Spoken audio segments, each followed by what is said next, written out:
about to head your way, so go ahead and press the record button. As always, thank you for listening to and broadcasting Bobby Likis Car Clinic.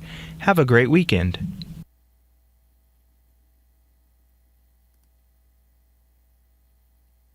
Hi, I'm Bobby Likis with today's Car Clinic Minute. Budget-blowing baubles, mega-calorie cakes, and forbidden fruit.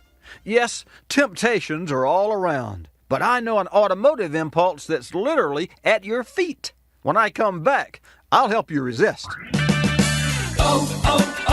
O'Reilly. Improve visibility and save $8 on a pair of Rain-X Latitude wiper blades. Plus, earn double points during Old Rewards Member Appreciation Month at O'Reilly Auto Parts. Ensure clear vision in any weather and save $8 on a pair of Rain-X Latitude wiper blades at O'Reilly Auto Parts. Better parts, better prices every day. Limits apply. See store for details. O'Reilly Auto Parts. Eve started it with that apple in her hand, and it's wound up at our feet. The temptation to pump ABS brakes, that is. By design, ABS, or anti-lock brake systems, have complex pumping mechanisms built in. This sophisticated system delivers precise amounts of braking power to each wheel, based on its individual speed. Any brake release action you do sends the computer mixed signals. And like Mother Nature, it's not nice to fool your ABS. The price for your transgression? Longer stopping distances. I'm Bobby Likis. Like us, you'll love us. I'm just printing right now. Okay. It's a Tesla battery page. All right. Or actually 2 pages. Thank you. Hi, I'm Bobby Likis with today's Car Clinic Minute. Ask Shirley MacLaine, and she may tell you she was Marie Antoinette or even Zeus in another life. Believe that or not, I'll tell you about some real automotive reincarnations when I come back. O'Reilly. Improve visibility and save $8 on a pair of Rain-X Latitude wiper blades. Plus, earn double points during Old Rewards Member Appreciation Month at O'Reilly Auto Parts. Ensure clear vision in any weather and save $8 on a pair of Rain-X Latitude wiper blades at O'Reilly Auto Parts. Better parts, better prices every day. Limits apply. See store for details. O'Reilly Auto Parts. You won't need a seance to see where your old car might have gone. Just drive to your new car dealer, because 12 million vehicles were recycled last year. Thanks to open-loop recycling, any scrap of steel liquefied in the process melting furnace can be reformed into any shape.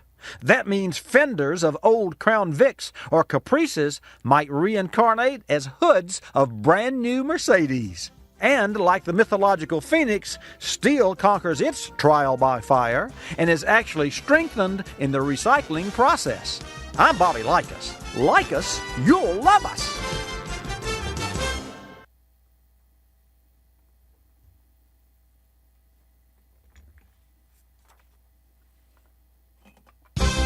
Hi, I'm Bobby Likis with today's Car Clinic Minute. Don Henley sang about the boys of summer. Big, strong guys who will take you for a ride. Now, don't despair. When I come back, I'll tell you how to make the automotive version work for you.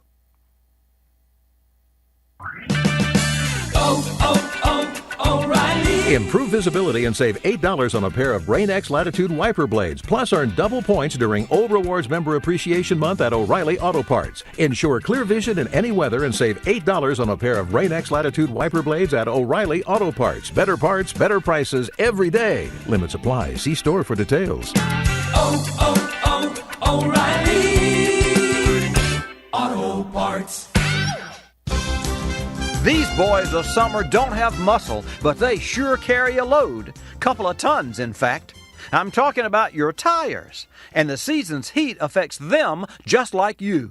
Hotter ambient temperatures and heat transferred by warm road surfaces expands the air and therefore the pressure already in your tires. So for every 10 degrees the mercury rises, decrease tire pressure by 1 pound. If neglected, the premature aging, uneven wear, and rough ride of overinflated tires will have you singing the blues. I'm Bobby Likis. Like us, you'll love us.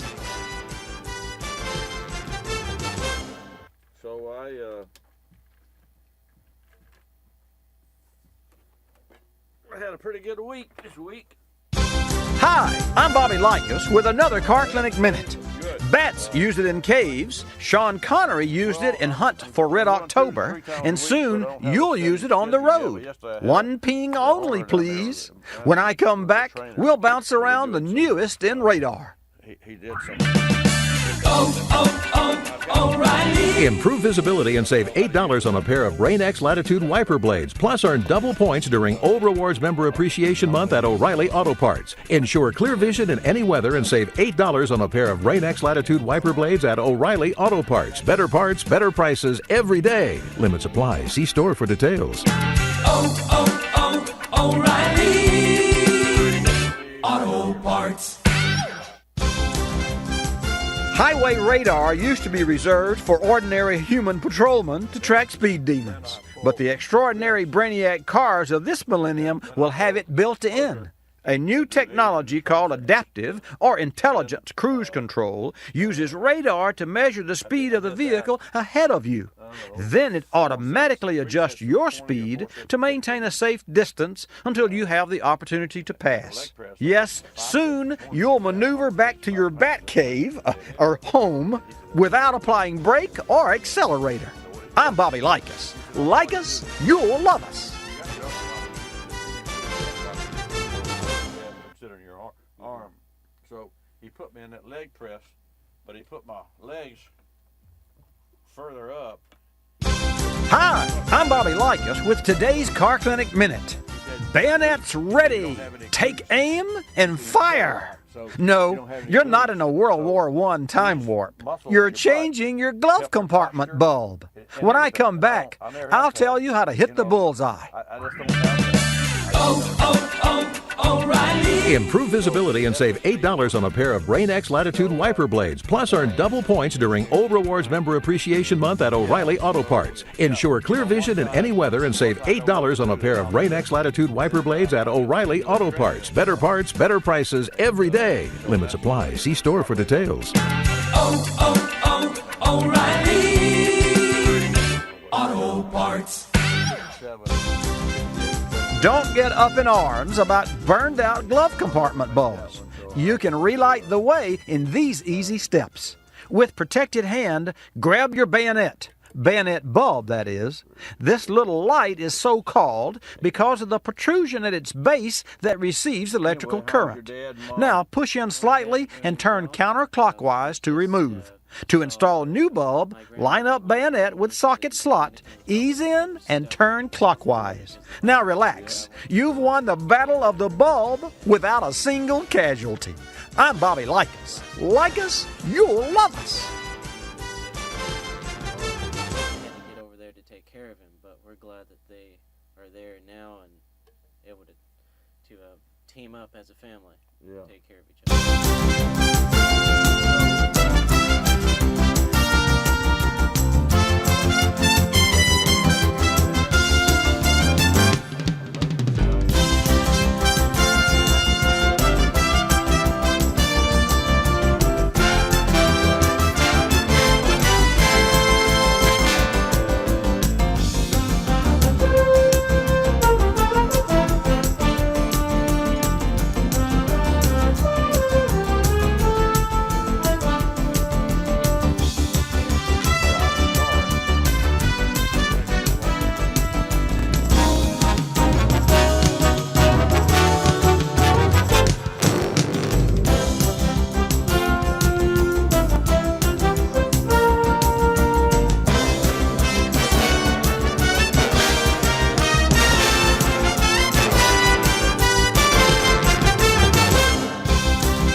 Bobby Likis Car Clinic begins at 6 minutes after the hour.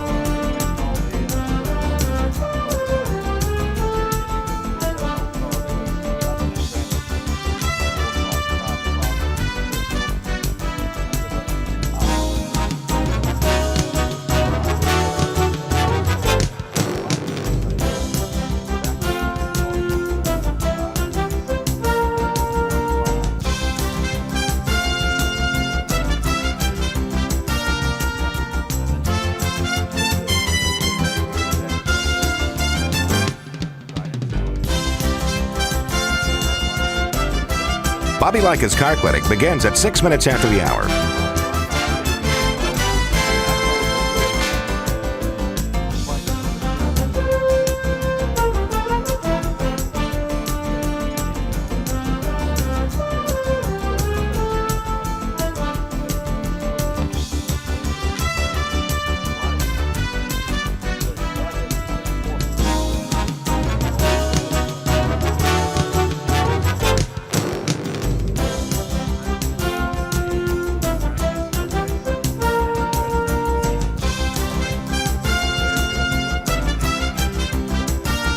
Bobby Likis Car Clinic begins at 6 minutes after the hour.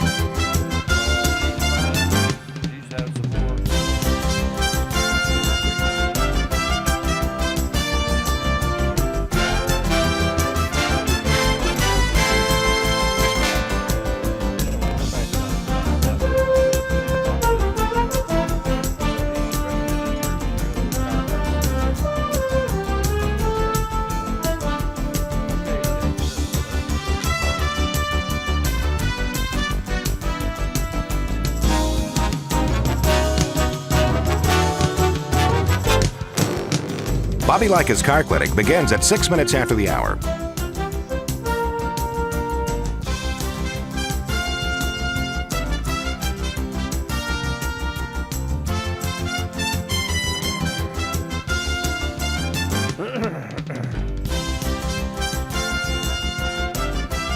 Bobby Likis Car Clinic begins at 6 minutes after the hour. Countdown to 3-minute mark. 5, 4, 3, 2, 1, mark.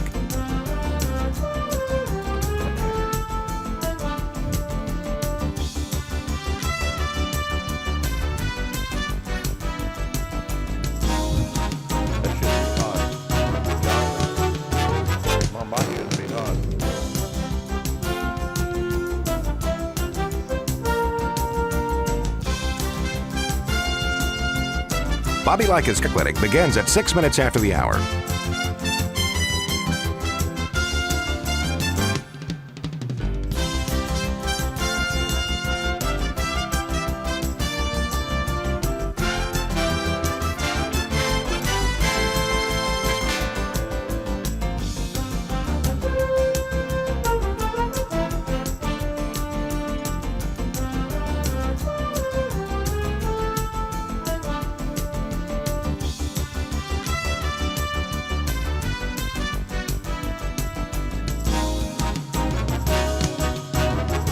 Bobby Likis Car Clinic begins at 6 minutes after the hour.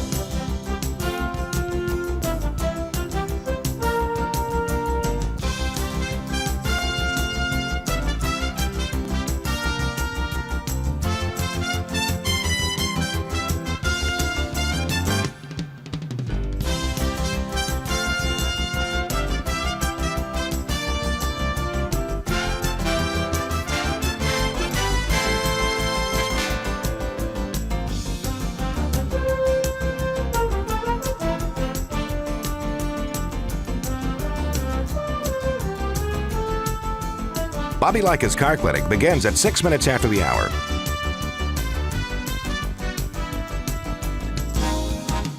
Countdown to 1-minute mark. 5, 4, 3, 2, 1, mark.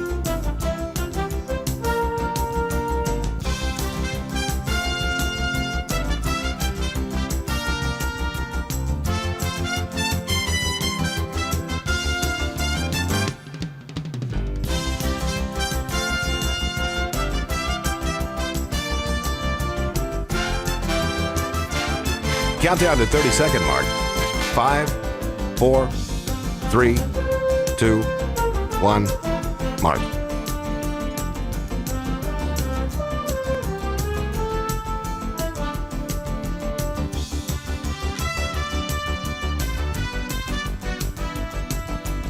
Countdown to 10-second mark. 5, 4, 3, 2, 1, mark.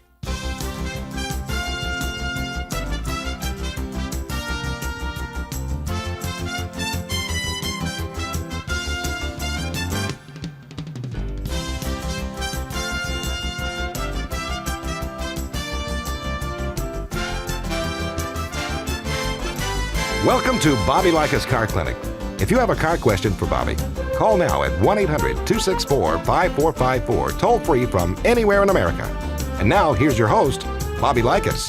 Let's see, as I was saying, oh no, that was last week.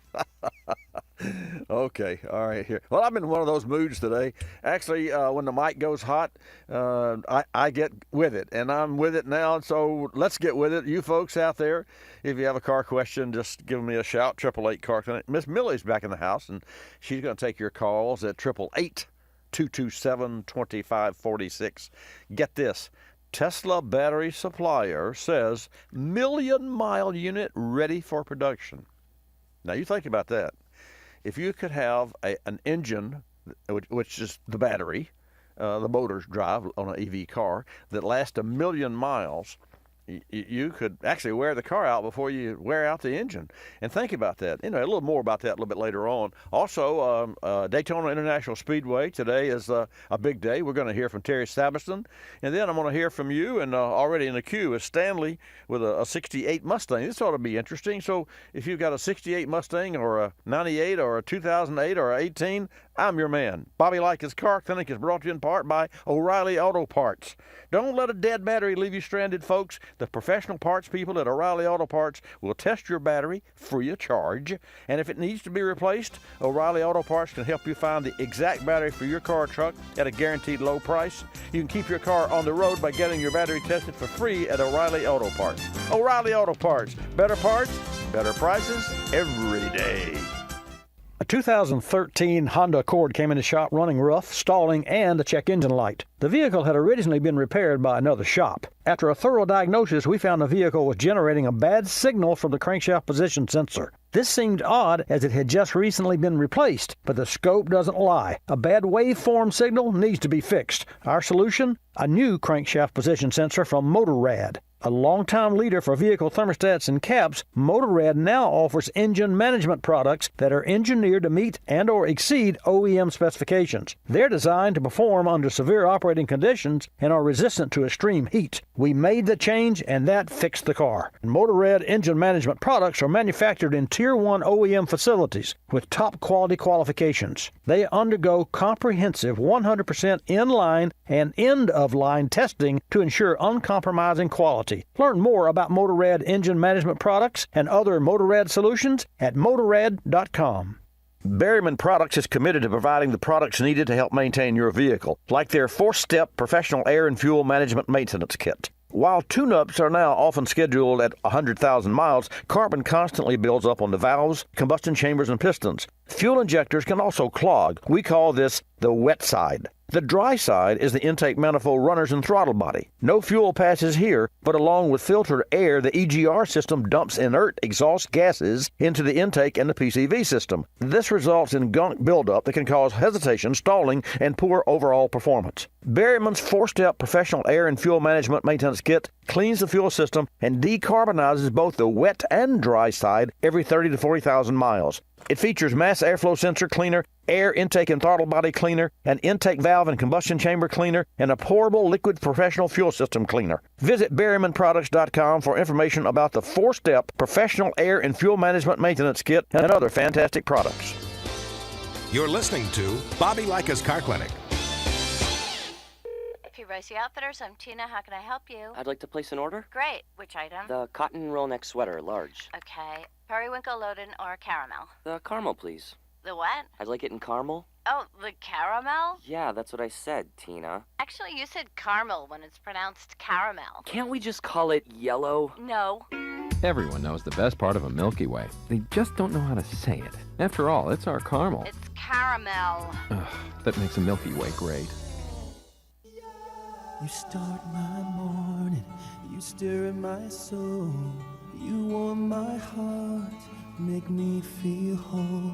Your aroma calls me, starts my morning, happy morning. Your name is Folgers Mountain Grow, now you're here. Your aroma helps me wake and the day is mine to take. The best part of waking up is Folgers in your cup.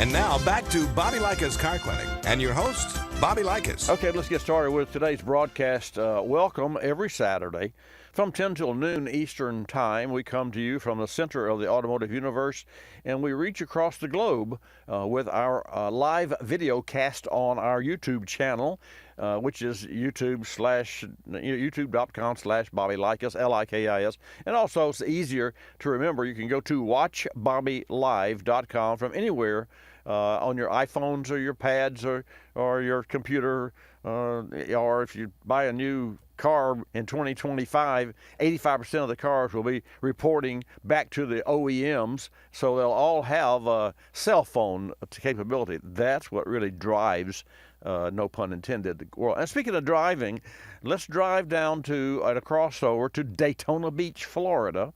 You've heard me mention Daytona many times, and also I want to welcome back our illustrious reporter for WNDB 1150 News Talk AM there in Daytona, Ormond Beach, Terry Sabiston. Terry, how are you doing this morning? Welcome back to Bobby Likis Car Clinic.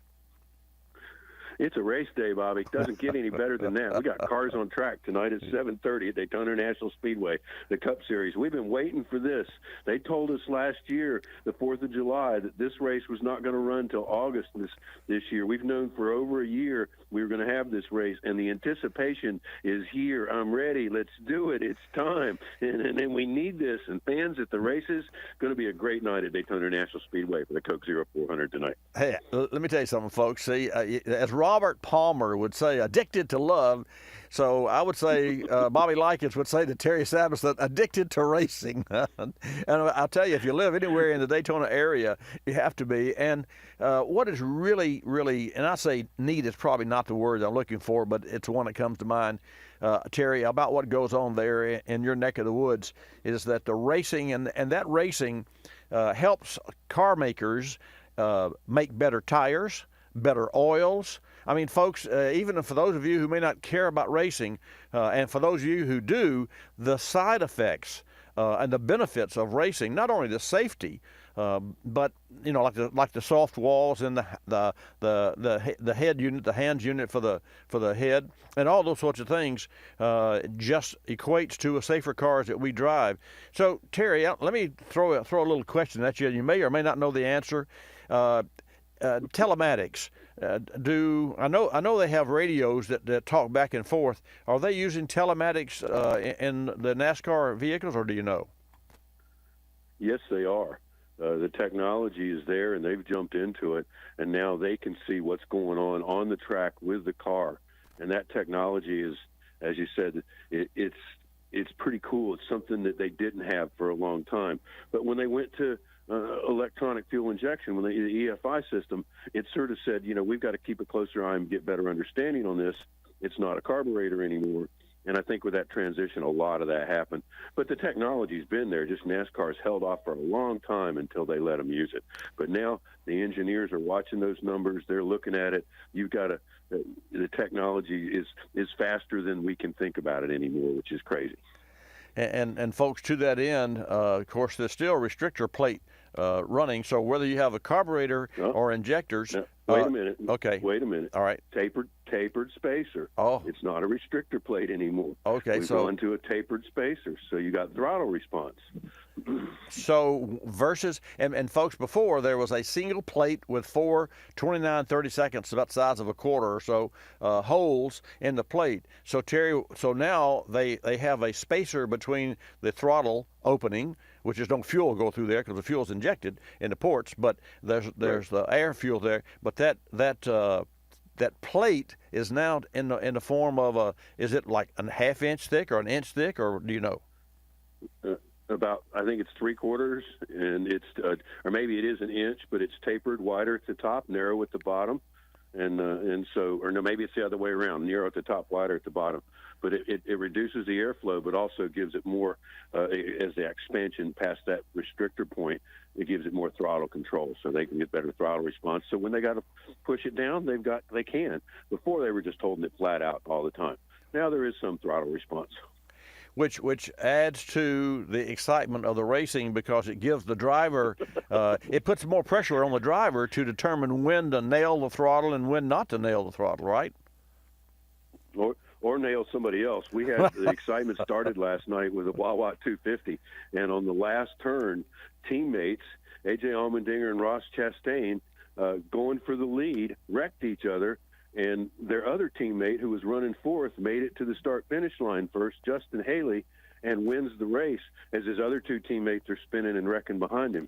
So it literally, last lap, coming out of turn 4, the leader, the guy leading the pack, did not win the race, ended up finishing 15th. And I believe Ross Chastain actually finished fourth, made it, and he kept rolling. But the excitement was there last night, all night long. We had 250 miles under the lights at Daytona. No fans last night. Tonight, we got the fans. Tonight, we'll be out there. We're really looking forward to it. This is the Coke 0400. This is the time of year we always love in Daytona. This brings something is going right feeling back here to us in Daytona. And you know, to that end, I was out last evening in a restaurant, and I could just feel the excitement, and you could see the anticipation and the pleasure in the restaurant owners and the bartenders and the wait people, because there's some sense of normalcy that seems to be coming back, and what a great, I can't wait for the full-blown back to normal, you know, with football and racing and also just walking down the streets. And so it's really interesting what COVID-19 has done to and affected the world. But I'm just delighted. So tell us about the race in our next couple of minutes or so. Give us an overview of how it goes, how many cars start, how fast they run, and all those stats. Well, the big thing about this race is this is the last race of the regular season, so this is the cutoff race. You got to be in the top 16 to make it to a chance to win the championship. So that's going to be the factor. And there's teammates like William Byron and Jimmy Johnson who are both trying to be that 16th car. So it's interesting from that perspective, but we're going to run 400 miles out there tonight. The green flag falls around 7:30, and there'll be 40 cars in the field, and that stages. We'll be running stages of, I believe, 40 laps, and then the main rebalance of the 188 laps. That's going to be crazy because stage points count towards that championship points. So those stages, when it comes down to the end, there's going to drivers that are going to say, if I can win the stage, that's 10 points. That moves me up. And so they're going to take chances, and that's what's going to happen is chances are going to be taken, risks are going to be taken. People are going to do things they normally wouldn't do. And when it comes down to the end, coming out of turn 4 on that last lap, I hope it's exactly like last night, racing for the win and taking the chance you need to put that car in victory lane and possibly a championship shot for our 7-time Jimmy Johnson. That's what he's hoping for. So, well, that's pretty wild. That's pretty wild. Yeah. Go ahead. So it's just it. So, folks, this is what happens when two radio guys get together and one of them steps on the other one. So since I stepped on you first, I'm going to take the mic back. I want to know about the gasoline. I know it's E15, ethanol 15%, and then tires. What limits do they put on the drivers or on the pit crews and on the car owners? Well, they're going to limit the the sets of tires. I believe for a 400-mile race, we'll be at about 10 sets of tires. Hopefully they won't need them. Daytona doesn't chew up tires, but this Goodyear tire they have, especially in the evening under the lights, the track's not as hot and abrasive, but it'll be interesting because this time of year it's still 85, 90 degrees out there that time of night, and track temperature's going to be up. Fuel-wise, 22 gallons of fuel, and think about that. They fuel that car in about 13, 14 seconds with 22 gallons of fuel, 2 cans of fuel, and it is the 13 or 15. And that's what's cool is, NASCAR's trying to be green along with this. It's interesting from that perspective. We have trees planted in Daytona Beach that are part of the green psychology or mental attitude that Daytona has throughout our parks and recreation area, and they make a big deal of it. And we appreciate everything they do for our community. That's the other thing. All the concession stands are worked by volunteers for local charities, and that's how they're making some money for their local charity out there at Daytona International Speedway tonight. So we're looking forward to this. I'm trying to take it easy today. I'm a little frustrated because I couldn't go to the track yesterday. The WNDB racing team had to sit at home for a race and watch it on TV, but we're going to be out there tonight. We're really looking forward to it, Bobby. Well, we always look forward to reports from Daytona from you, Terry, and I just tell you that I wish for all the drivers a safe race and, pedal to the metal. And, gentlemen, start your engines.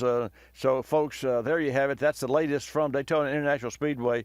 Terry Saveston, Motorsports Director for our Car Clinic affiliate, WNDB 1150 News Talk Radio there in Daytona. Terry, thanks again for everything that you bring to our listeners across the globe. I thank you so much, and be safe and enjoy your evening. Absolute, Bobby. The speed limit's 200 miles per hour, and we hope to see that all night long. Great. Take care, Terry. And, folks, there you have it. Live report from Daytona. I'm going to come back and talk with Ed, and also I see Stanley's on the phone. And your calls at 888 Car Clinic when I come back. Cooling system repairs, we've all needed them. But what happens when that local mechanic or your garage is miles away? Situations like this were made for K-Seal, a pour-in solution that helps stop cooling system leaks. Other sealers use sodium silicate, which can clog the system. K-Seal features ceramic technology designed to repair the leak without clogging. Tough times create the need to be prepared. Make K-Seal part of your emergency road kit. K-Seal is available nationwide at stores like Walmart. Check walmart.com for store hours and shipping options. As we kick off National Car Care Month in the midst of COVID-19, making sure your vehicle is road ready has never been more important. The Car Care Council remind you it's the perfect time for a thorough check of various vehicle maintenance items like brakes, batteries, tires, cooling system, filters, headlights, and the exhaust system. Visit carcare.org to find out how you can best keep your vehicle safe and dependable. It's National Car Care Month. Are you Car Care aware? Learn more at carcare.org. That's carcare.org.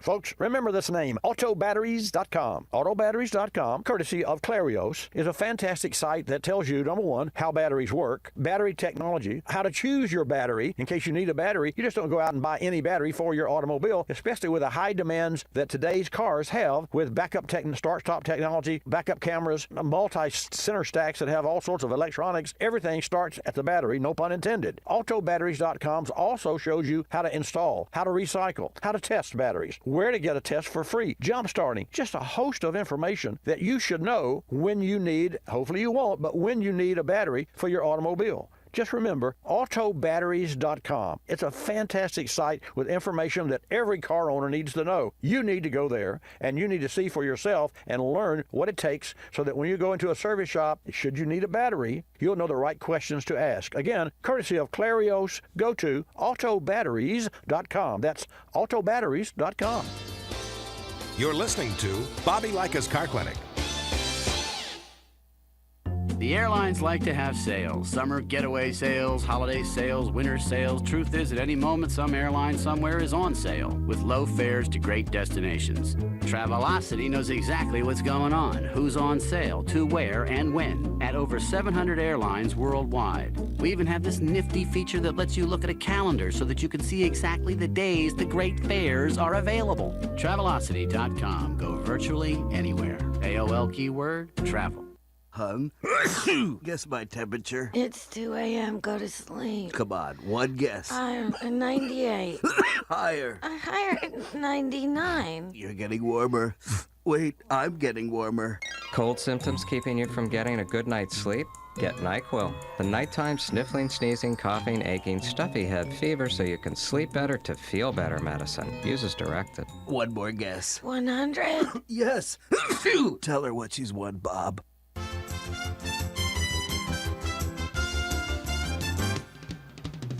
And now back to Bobby Likis Car Clinic and your host, Bobby Likis. And welcome back to today's broadcast. If you're tuned in to watch Bobby live, I hope that you wave to the camera. I hope that you all are feeling well.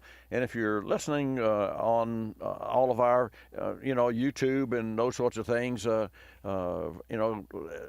wherever you are, I hope that you're doing well. Hope you're feeling well. If you have a car question or you want to think about buying a new car or tires or oils or fuels, then I'm your car guy. Millie will take your call at 888 Car Clinic. That's 888-227-2546. Again, 888-227-2546. We're going to go to Stanley. Follow up from last week. Stanley, good morning. Welcome back to Bobby Likis Car Clinic. Good morning.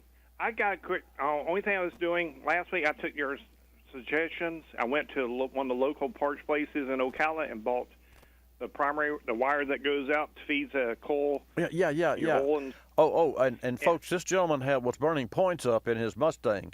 Yeah, you don't drive it often, but it was burning a lot of points. Yeah, okay. I'll turn the mic back to you. And this is a follow-up to that. Yeah, go ahead, please. Yes, sir.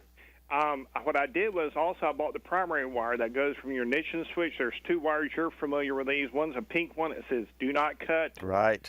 I cut it, put the full-length one that the local parts store in Ocala sold me, and it dropped the voltage down from 12-something to about 1160. Mm-hmm. And the shop manuals, I do have a couple 67, 68 Ford shop manuals. They said the battery voltage to the coil should be 6 volts. Is that correct? No. Thank you. No.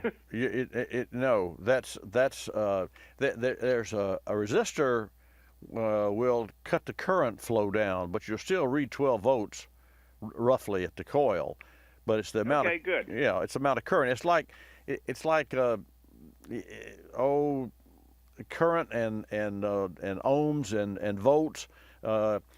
Here's a good example.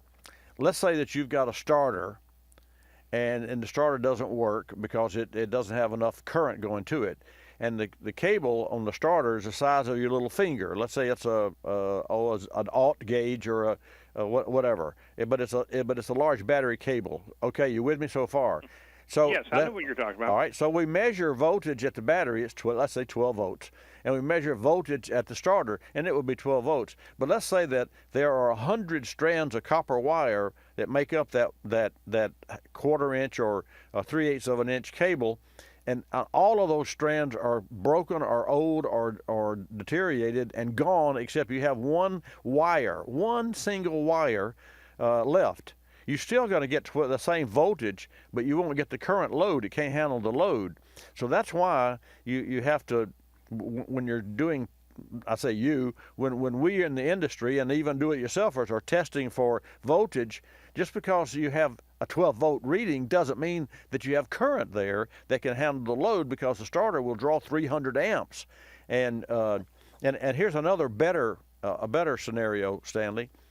If, for instance, your battery is dead and you don't have jumper cables, and you have another car, but you're in the middle of the woods before. This happened to me, by the way, so I had to kind of invent this, but I didn't invent the methodology, but for me it was something that was new. My car had a dead battery because I'd left the key on. I was showing it to my relatives and inadvertently killed the battery. So I didn't have a jumper cable in the car because, hey, I'm Bobby Likis. I don't need to worry about that, right?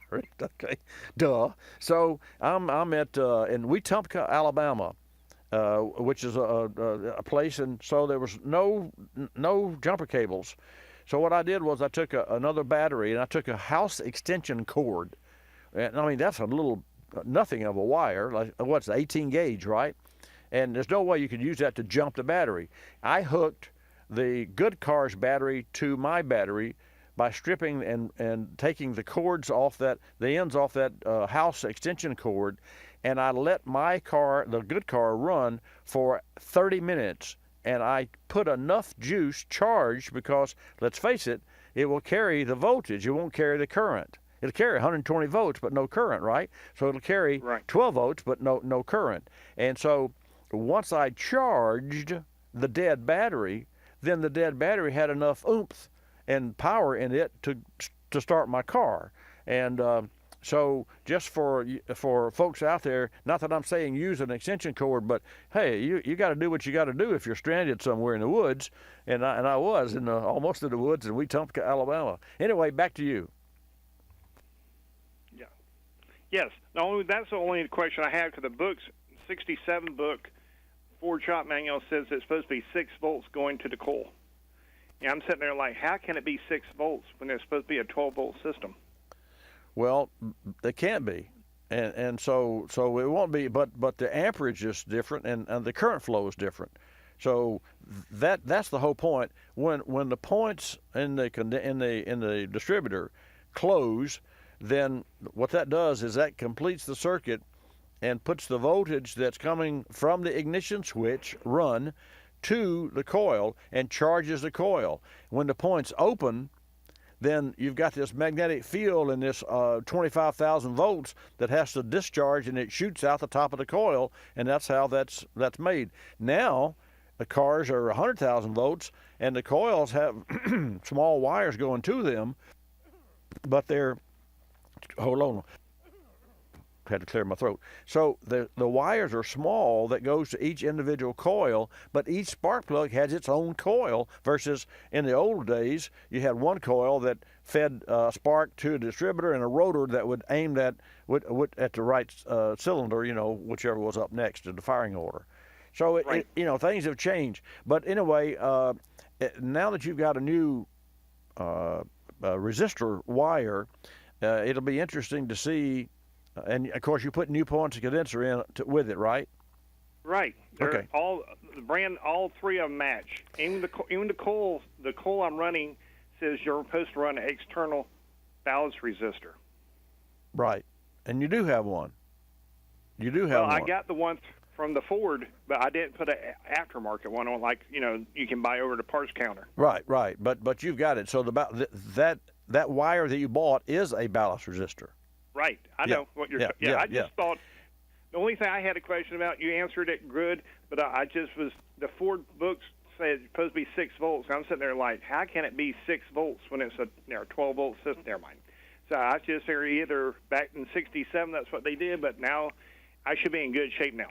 Yeah, it'll be interesting to see how long normally would it take, Stanley, before the points would burn. How many miles? A couple, about 500 miles. Well, good. Call me back in 500 miles. Let me know how it worked out. You're looking at late September. Okay. Well, I'll be right here. I'll be expecting your call late September. I appreciate you reaching back to us. Thank you so much. Have a good one. Appreciate your help. Thank you. You're welcome, Stanley. Very interesting. Let's go to Ed. Ed's got a 2001 Prism, a Chevrolet Prism. Ed, welcome to Bobby Likis Car Clinic. Hi, Bobby. It's an honor to talk with you, and I'm very pleased to get through. I've got this old Chevy Prism. It's got 118,000 miles on it. It's also a Corolla, as you probably well know. It's a Chevy that was rebadging a Toyota Corolla. Right. That said, 118,000 miles. I bought it used, good price, all that. And over the years, I put a starter in it, I think, somewhere along the way.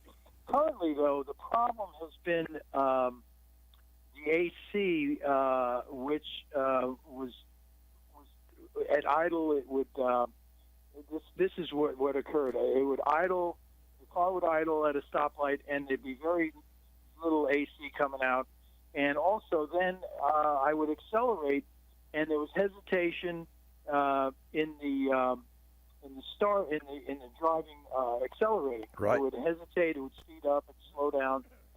Ultimately, I went to one of these kind of not mainline mechanics around here in Daytona Beach, and every city has these guys, they're a single guy in his own little shop.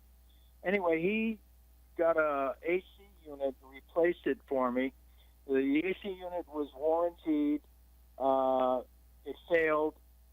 Put another one in, and sort of having a similar problem. Now he tells me it's a shifting body or something. It's a I lost my note here, but it's a throttle body. Throttle body or throttle control control. So he tells me I need to replace that, and it's a lot of money for the part Right. and all of this. And I'm trying to, I'm saving up for a new car, so I'm trying to just invest a little bit in this thing. So that said, I'm torn right now because I had a guy clean it out. He cleaned up the throttle body with a spray, Right. and I put some new plugs in the car, and I'm hinting the car is telling me it's got to start going in that throttling problem again, and at idle the AC shuts down completely. So I don't know whether to get another AC unit and replace this one, or although here's the bottom line. Currently the problem is no AC at idle, and acceleration is slightly hesitant and some lack of control there. It doesn't seem to be accelerating smoothly. But the key problem is, after getting the throttle body sprayed out, I don't know which to do next or I hear you. I feel your pain, man. Ed, here's the challenge. At an idle, the AC, can you tell? My head's going in so many different directions here because I'm fighting the clock, and so number one, does the cooling fan work that cools the AC evaporator core? I mean a condenser. To your knowledge, does the electric fan work properly on the engine? Not on the engine. The radiator fan? Yes. I couldn't tell you. I'd have to check on that. Okay. All right. So one of the main ingredients, I can't say the main ingredient, but with regard to the air conditioner working at an idle or down the road, you might get away with a poorly operating cooling fan because you have you have air running through the condenser. But at an idle, you don't have any air running through the condenser unless you turn the air conditioner on, and then that triggers the blower for the fan under the hood that cools the air for the condenser. And if it's an electric fan? Yeah. Otherwise, Okay. because you don't have the old V8s that had the big fan that was a manual fan. You have an electric fan. So the first thing that I would do is I'll try to beat that clock.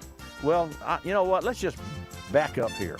You just hang in there, Ed and Katie and Greg and all you other folks, and I'm going to come back after the break when I have time. Spring has sprung, and summer's around the corner, which means road trips to the beach, the lake, Grandma's house, and other favorite vacation spots. Make sure your family's memories aren't made sitting on the side of the road. Do a little preventive maintenance now to avoid trouble ahead. Visit carcare.org to find out how you can best keep your vehicles safe, dependable, and on the road longer. And while you're there, order a free copy of the Car Care Guide for your glove box. That's carcare.org. Don't bust your knuckles, bust nuts with PB Blaster, the #1 selling penetrant for freeing up rusted parts. Now Blaster introduces their revolutionary Pro Straw with control flow technology. It's a better way to spray, featuring a new flip-up straw and a volume adjuster to control the flow from a wide spray to a precision stream to just a drop. More precision with less mess, and no one else has it. The Blaster Pro Straw. Look for it on cans of PB Blaster and Multi-Max synthetic lube. Always use Blaster products and work it like a pro. You're listening to Bobby Likis Car Clinic. Waking up can be a chore, but mornings knocking on my front door. Know just what I'll do. Put on a pot of Folgers brew. Mountain grown aroma hits the spot. Helps me give all that I've got. An opportunity to start out smiling and happy. The best part of waking up is Folgers in your cup. I'm privileged to be involved with Capstone Adaptive Learning, formerly known as United Cerebral Palsy, for over 25 years. Since 1953, Capstone has provided quality care programs for persons with developmental disabilities like autism, cerebral palsy, Down syndrome, and intellectual disabilities. Dr. Sherry White with her team are dedicated to Capstone's clients, and 100% of your contributions stay local to serve those in this community. Go to capstoneadaptivelearning.org to see the difference Capstone makes. Technology moves at the speed of innovation, and today, That's lightning fast. So when you get your hands on the latest tech, don't forget to do the right thing with your old devices. Recycle them. The Consumer Technology Association and its members are making recycling your old tech device as easy as purchasing new ones. Just go to greenergadgets.org, type in your zip code, and you'll instantly find the responsible recycling location closest to your home. You'll also find lots of tips to simplify your recycling, like asking the store where you buy your new TV if they'll haul away your old one. Television sets, video game consoles, smartphones, tablets, they're all recyclable. Don't let them clog up your local landfill. Just visit greenergadgets.org. You're sharp enough to get the latest tech tools into your home. Now be responsible enough to get your old devices to the recycler. That's greenergadgets.org.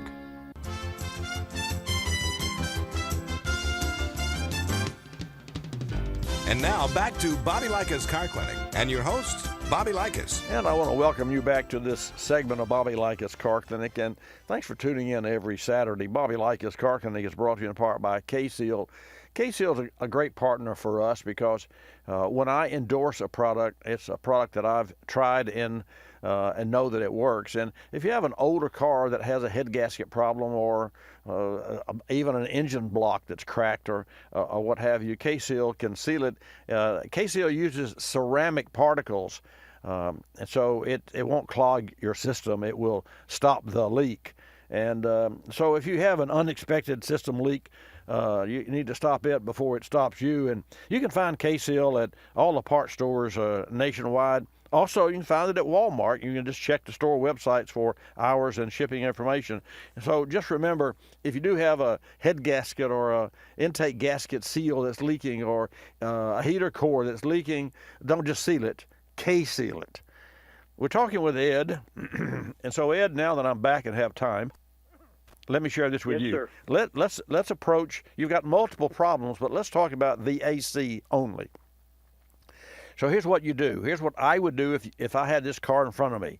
I would hook up the air conditioner gauges and low and high pressure, and I'd read the low pressure and read the high pressure, and I'd let the car idle. And it's usually better at 12 to 1500 RPM than it is at an idle, but nonetheless, it's still going to operate at an idle. And I would check the pressures, the operating pressures of the air conditioner.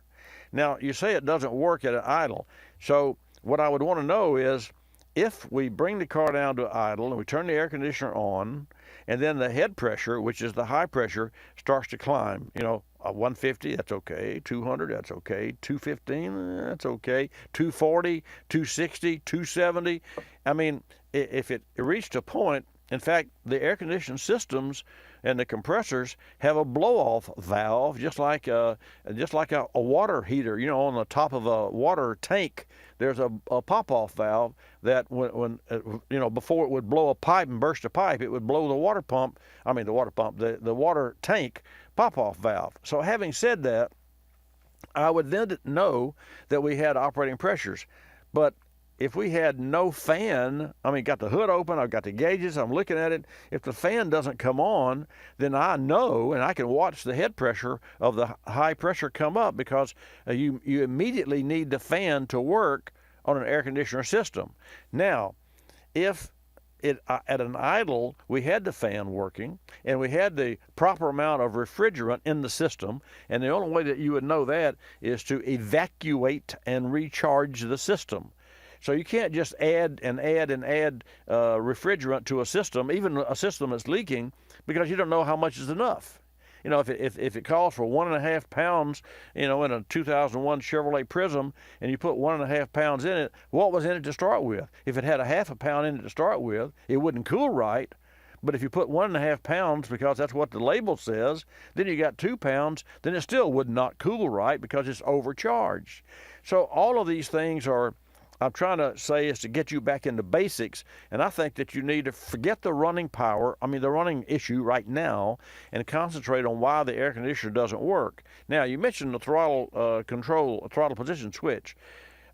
All small-powered cars, when I say small-powered, like 4-cylinder, 3-cylinder, and even a lot of the V6s, have under wide open throttle, they have a cutout switch for the air conditioner.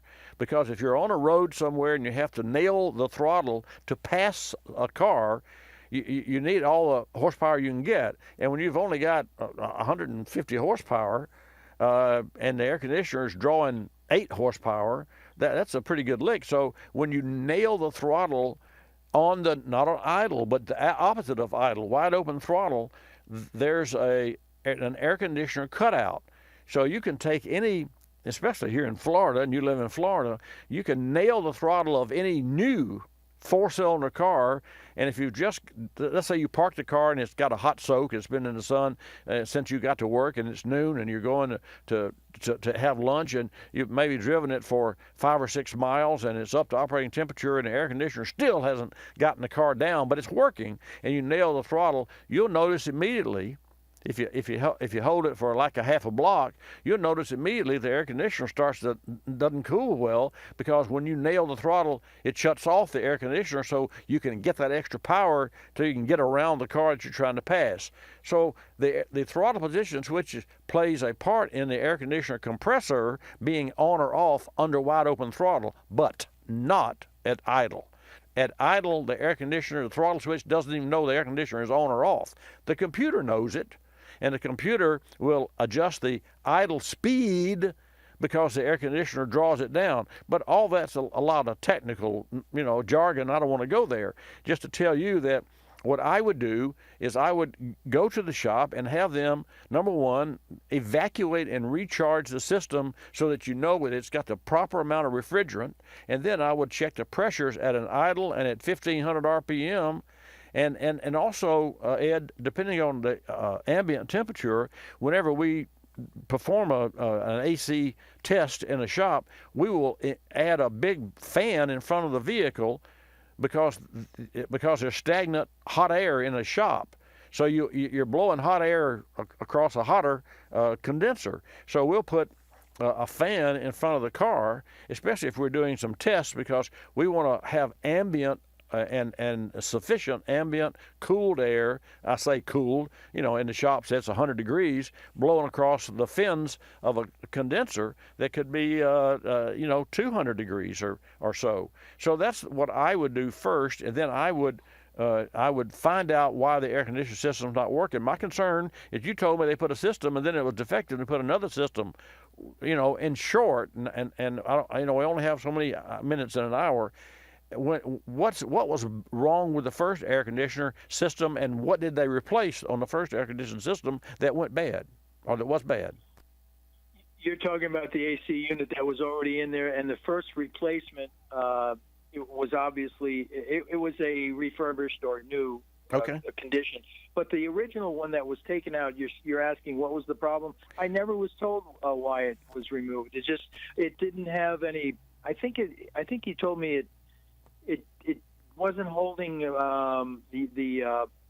fluid, the refrigerant. The AC refrigerant. It wasn't holding. It was leaking. All right. So, but you haven't answered my question, and I didn't ask it right. Did they put a compressor or evaporator core, or what part was replaced? Both. It was the whole compressor and the tank and all of that. Okay. Good. So that means that the system should be as new because it has a new compressor and it has a new evaporator core that holds the refrigerant. And now the other third part is the condenser under the hood, and it would not normally replace the condenser, but if the compressor were bad, it would have debris and you would flush the condenser. So again, what I'd like for you to do, in the interest of time and other callers, I got it. I'd like for you to go back and even if you maybe get a second opinion and have another AC shop just pay them for a performance test on your AC system, and that should include evacuate and recharge so that they'll know how much refrigerant is in that system, because if it's too low, it won't work right. If it's too high, it surely won't work right. And then during that test, they'll also know if the fan's working. And let me tell you something. If you put a auxiliary fan, a stand-up fan like we use in the shop in front of the car, and then you crank the engine, let it idle, and turn the air conditioning system on, it's going to blow 45, 50 degree vent temperature. and it's going to have low pressures in the 20 psi and high pressures in the 190 to 200 psi. There's the ballpark for you. You got it? What are those pressures again, please? 20 psi, depending on the atmosphere. For the low pressure side. 20 to 25 psi, and then a couple of hundred on the high side. 175 is better than 200. 250 is too high, but considering it's idling and you don't have a lot of air flow, then it could be higher than normal. But nonetheless, refrigeration systems work by taking high pressure liquid refrigerant and that's going through a condenser and cool, but it's still high pressure, and flowing it through an orifice.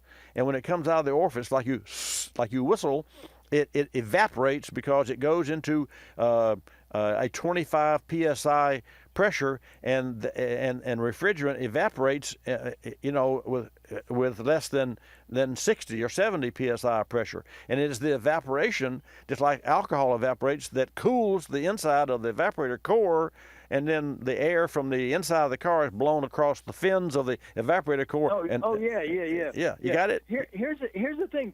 The key thing is in this testing is to make sure that electric fan is going on at idle. You could do that yourself. You can open a hood with a car. Yeah. You can. And here's one last point. Okay, because always I apologize, folks, but this man needs me. Okay, if you have an engine that is cold, and cold means whatever temperature it is where you live, and you fire the car up, the fan that cools the engine will not come on until the engine reaches 230 degrees. So you got 5 or 6 or 8, 10 minutes of grace before the fan comes on. But if you turn and you open the hood and you crank the engine, the fan's not on. Well, it shouldn't be, unless you turn the AC on, and within 30 seconds, the fan that cools the engine should come on, because that same fan that cools the engine cools the air conditioner, except that it cools the air conditioner immediately, because the air conditioner needs help immediately, whereas the engine has to reach temperature before that fan comes on. So you got 2 separate paths of voltage, one from the engine if you had the air conditioner off, and one from the air conditioner if the engine was not up to operating temperature. You got that? Thanks, Bobby. You're welcome. As a wrap up. Okay. Great job. Thank you, you, sir. Ed. Thank you. Who says I can't deliver a quick message? Let's go to Oregon. Greg, I hope you have an easier question, but welcome to Bobby Likis Car Clinic. Hey, thank you, Bobby. So I have a EcoDiesel, a Jeep EcoDiesel, and for the first 3 years, it's been the greatest vehicle that I've had. I loved it. Good. Well, there was a lawsuit that was done against the EcoDiesel, and so Jeep they settled and gave everybody a couple $1,000, and they did kind of an upgrade to the exhaust system. Okay. And so I had that done and still didn't have any problems. Well, recently, it's not the case. I will get. It's supposed to go into a regen mode when the exhaust filter starts to accumulate stuff, and then you have to take it on the highway. You can drive it 15 minutes or so, right? And it'll give you a regen is complete. Well, what it started to do most recently, first of all, I wasn't getting that regen. Took it in. I was actually on vacation, had to take it to a different dealer because I'd gotten the message, your filter's 100% full. Well, when that happens, you start to lose some acceleration. Yes. And then at some time, it's supposed to go into a limp mode where you can't go over 30 miles an hour. Right. I've never had that happen to me. But so it was going right to the 100% full. I wasn't getting any regen. Mm-hmm. So I was on vacation, took it to a new dealer. He did another upgrade on the computer system. Okay. And it seemed to be okay.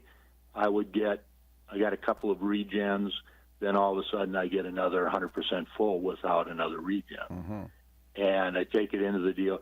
So this has happened 3 or 4 times. This last time, and I realize that it's worse when you drive a lot of city driving. Right. but I don't do a tremendous amount of city driving. This last time I drove to Boise and back, which is 8 hours on the highway at, 70 to 80. Right.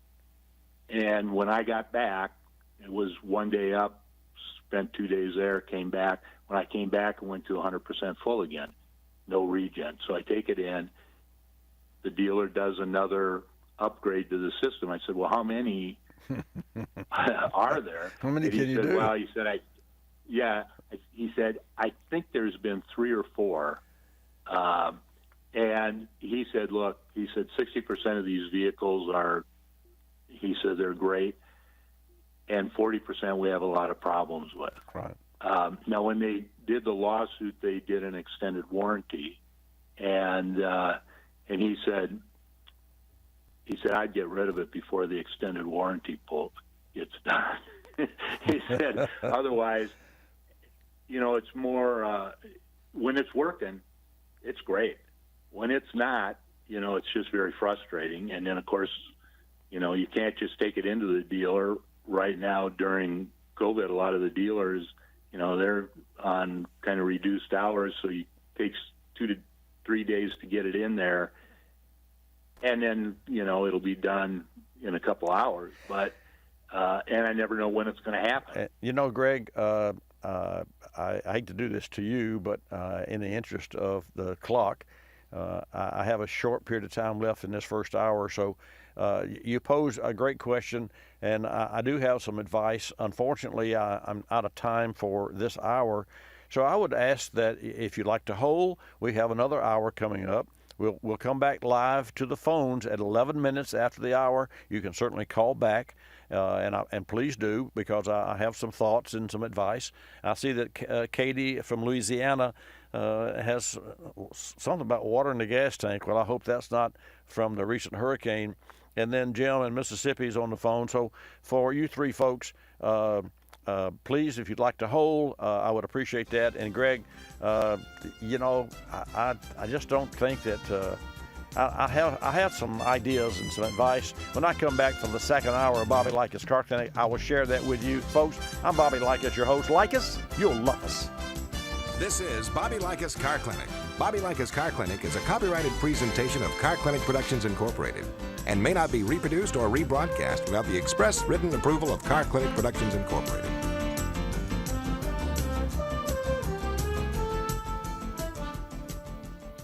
This car repair spotlight brought to you by O'Reilly Auto Parts. This week we had an 09 Chrysler 300 towed into the shop with a loud, rough-running engine. We saw puffs of vapor coming out of the oil filler cap. Bad news for sure. After tearing down the engine, we found a valve seat had broken loose and destroyed a piston, cylinder head, and more. No doubt this engine was destroyed beyond reasonable repair. The car was in great shape otherwise, so the owner and our team agreed it was worth repairing. We called our O'Reilly Auto Parts professional and ordered a Power Torque reman engine with a 3-year limited warranty. Given the affordable cost of the O'Reilly Auto Parts Power Torque engine and the car's condition, it made sense for the owner to invest in a new engine. Great decision. The Power Torque Hemi ran as new, and the repair cost was affordable. And that's why our first call for parts is O'Reilly Auto Parts. O'Reilly Auto Parts. Better parts, better prices every day. You're listening to Bobby Likis Car Clinic. If you're familiar with the cultivated section of the newspaper, you probably understand this message quite well. You see, in the cultivated section, everything gets abbreviated. Consonants, vowels, prepositional phrases, the very building blocks of our language are thrown right out the window. And that makes it difficult when you're trying to sell your car. You've got a limited amount of space to work with, and by the time you abbreviate the description of your car down to a couple of fragmented sentences, it sounds less like a car and more like a Bluck sedan with sniffed like new condition lemals.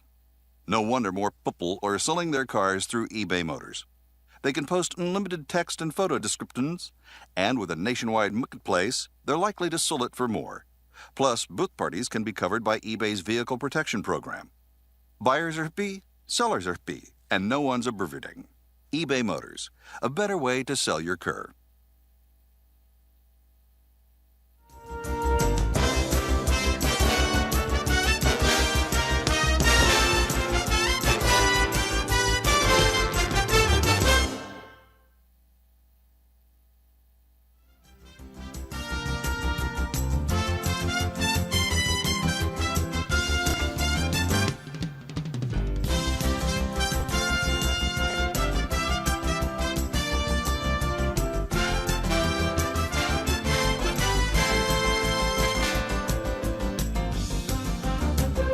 Bobby Likis Car Clinic begins at 6 minutes after the hour.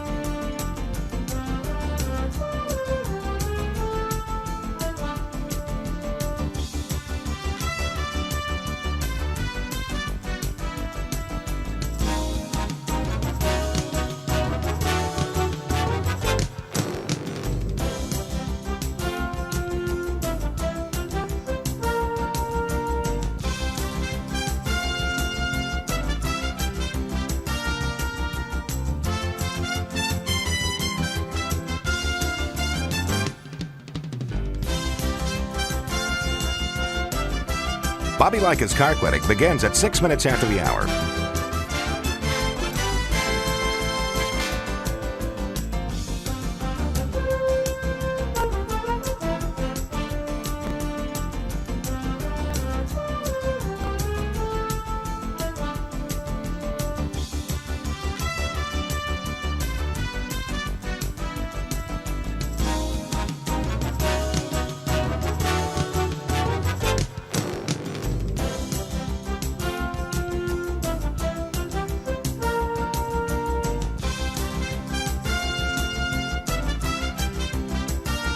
Bobby Likis Car Clinic begins at 6 minutes after the hour.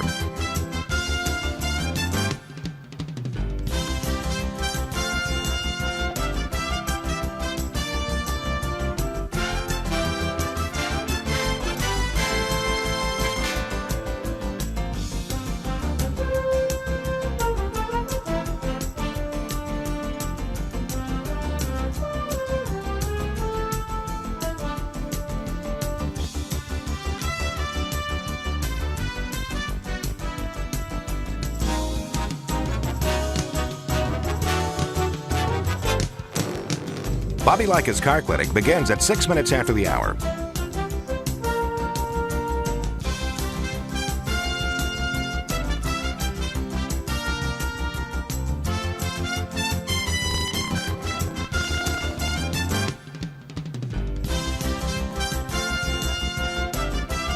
Bobby Likis Car Clinic begins at 6 minutes after the hour. Countdown to 3-minute mark. 5, 4, 3, 2, 1, mark.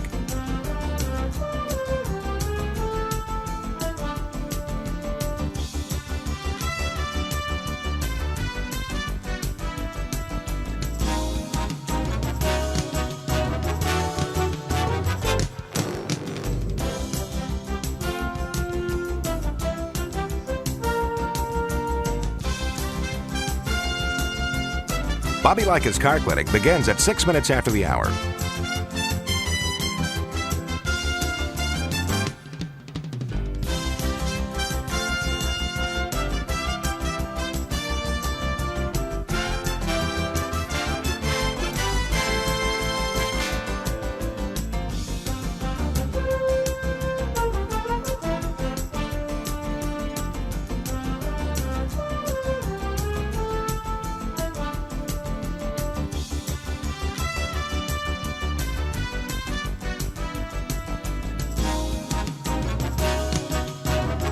Bobby Likis Car Clinic begins at 6 minutes after the hour.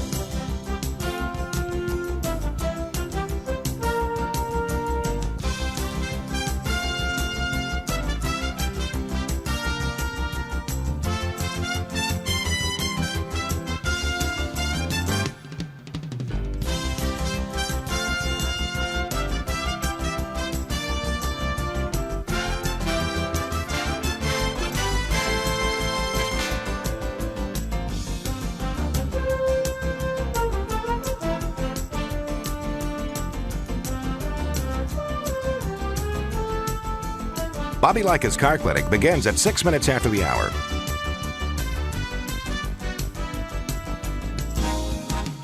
Countdown to 1-minute mark. 5, 4, 3, 2, 1, mark.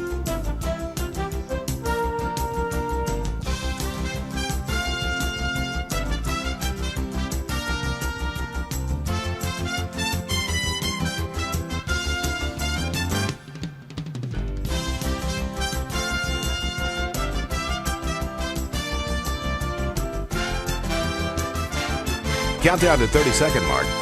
5, 4, 3, 2, 1, mark.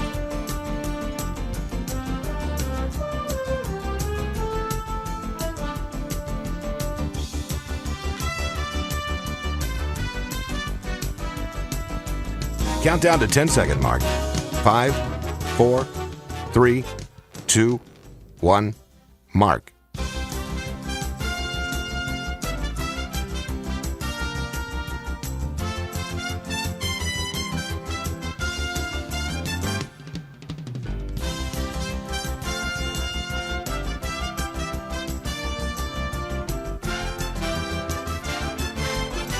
Welcome to Bobby Likis Car Clinic. If you have a car question for Bobby, call now at 1-800-264-5454, toll free from anywhere in America. And now, here's your host, Bobby Likis. And good morning, folks. Welcome to, this is what we call our second hour broadcast. For those of you who didn't hear the first one, shame on you. Actually, you can check us out on YouTube at watchbobbylive.com and also iPhones and Spreaker and just a host of other social media. But I'm glad to be here. And we got a little throat issue this morning, but that'll surely go away. Maybe I just should let you call and you talk more, and that will save my voice. How about that? 888 Car Clinic. Yeah, that sounds good. And Millie will take your call and put you in the queue, and I'll put you on the air. We have half of our phones already filled, so call in quickly at 888-227-2546. Bobby Likis Car Clinic is brought to you in part by Motorrad, your first choice for vehicle thermostats, caps, and now engine management products like variable valve timing solenoids, throttle position sensors, crankshaft position sensors. Really fine products. Motorrad will help sure and make sure that your vehicle is road ready. They're a great company and they make great products. And during these uncertain times, you need to make sure your car is ready to go when you're ready to go. You learn more about Motorrad, it's easy, at motorrad.com. Learn more about how to maintain your car and keep your car in your garage by staying tuned. I'm Bobby Likis, back after this commercial break. Electrical demands in today's vehicles include things like start-stop technology and backup cameras. Fantastic features, but they can put a strain on your battery. AGM or absorbent glass mat batteries are precision engineered to offer the ultimate combination of power, durability, and reliability. One advantage, where acid is free-flowing in a traditional flooded battery, it's completely absorbed in the glass mat separators of an AGM battery. So in the event of a crash, AGM batteries won't leak. Learn more AGM advantages from Clarios at autobatteries.com. That's autobatteries.com. O'Reilly. When you need auto parts, O'ReillyAuto.com is just a few clicks away. We offer convenient options for you to get your parts quickly. Order online and pick up for free at your local O'Reilly Auto Parts store. We'll even bring it out curbside. Or you can have your parts delivered right to your door with free shipping on most orders over $35. Visit O'ReillyAuto.com. O'Reilly Auto Parts. You've heard me talk about Motorrad's leading the way with automotive thermostats, fuel, oil, and coolant caps. Now, Motorrad's using their expertise in Tier 1 OEM facilities to deliver advanced engine management solutions. Products like camshaft and crankshaft sensors, ignition coils, mass airflow sensors, even variable valve timing solenoids. And Motorrad's aftermarket products are designed and manufactured to meet or exceed original equipment specifications. Learn more about Motorrad products and industry-leading application coverage at Motorrad.com. Did you just look down at your phone? You did it again, didn't you? You know, you're flying down the road in a 3-ton hunk of steel, and a text takes your eyes off the road for an average of 5 seconds. At 55 miles per hour, that's long enough to travel the length of a football field and cause some serious damage. Turn it off. Trust me, whatever it is, you'll live. Learn more at StopTextStopWrecks.org. Brought to you by the Ad Council and the National Highway Traffic Safety Administration. You're listening to Bobby Likis Car Clinic. Another lending success story from LendingTree.com. Car dealers like playing games. They play percentage points, they play markups, but I don't like playing with my money. So I got my auto loan through LendingTree.com. I filled out one simple form, a marketplace of banks and lenders competed over it, and I got 4 offers back within hours. After all, the car buying game is a lot easier to win when you're holding all the cards. LendingTree.com. When banks compete, you win. For additional information and state license disclosures, please visit our website located at lendingtree.com.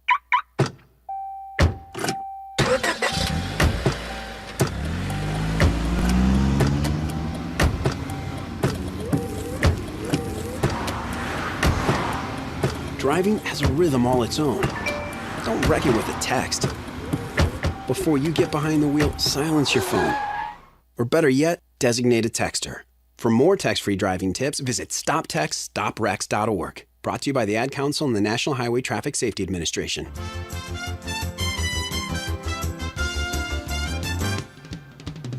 And now back to Bobby Likis Car Clinic and your host, Bobby Likis. And welcome to this hour of Bobby Likis Car Clinic. We'll get started right away. There are several folks in the queue that, and I appreciate Katie and Jim and Greg, you folks holding on through the break there from the first to the second hour. And for those of you who just tuned in, interestingly enough, Tesla battery supplier says they have a 1 million mile unit ready for production with batteries, and we're going to talk about that a little bit later on. But right now, I'll invite your calls at 888-227-2546. Let's go back to Greg in Oregon. So, folks, let me set the stage for you. Greg has a Grand Jeep Cherokee with a diesel, an eco diesel that has an obvious problem with the system performing its own flush. And when I say that, diesel filters are particulate matter. They capture particulate matter that comes, the soot that comes out of the exhaust of all diesel engines. And the filter can only hold so much.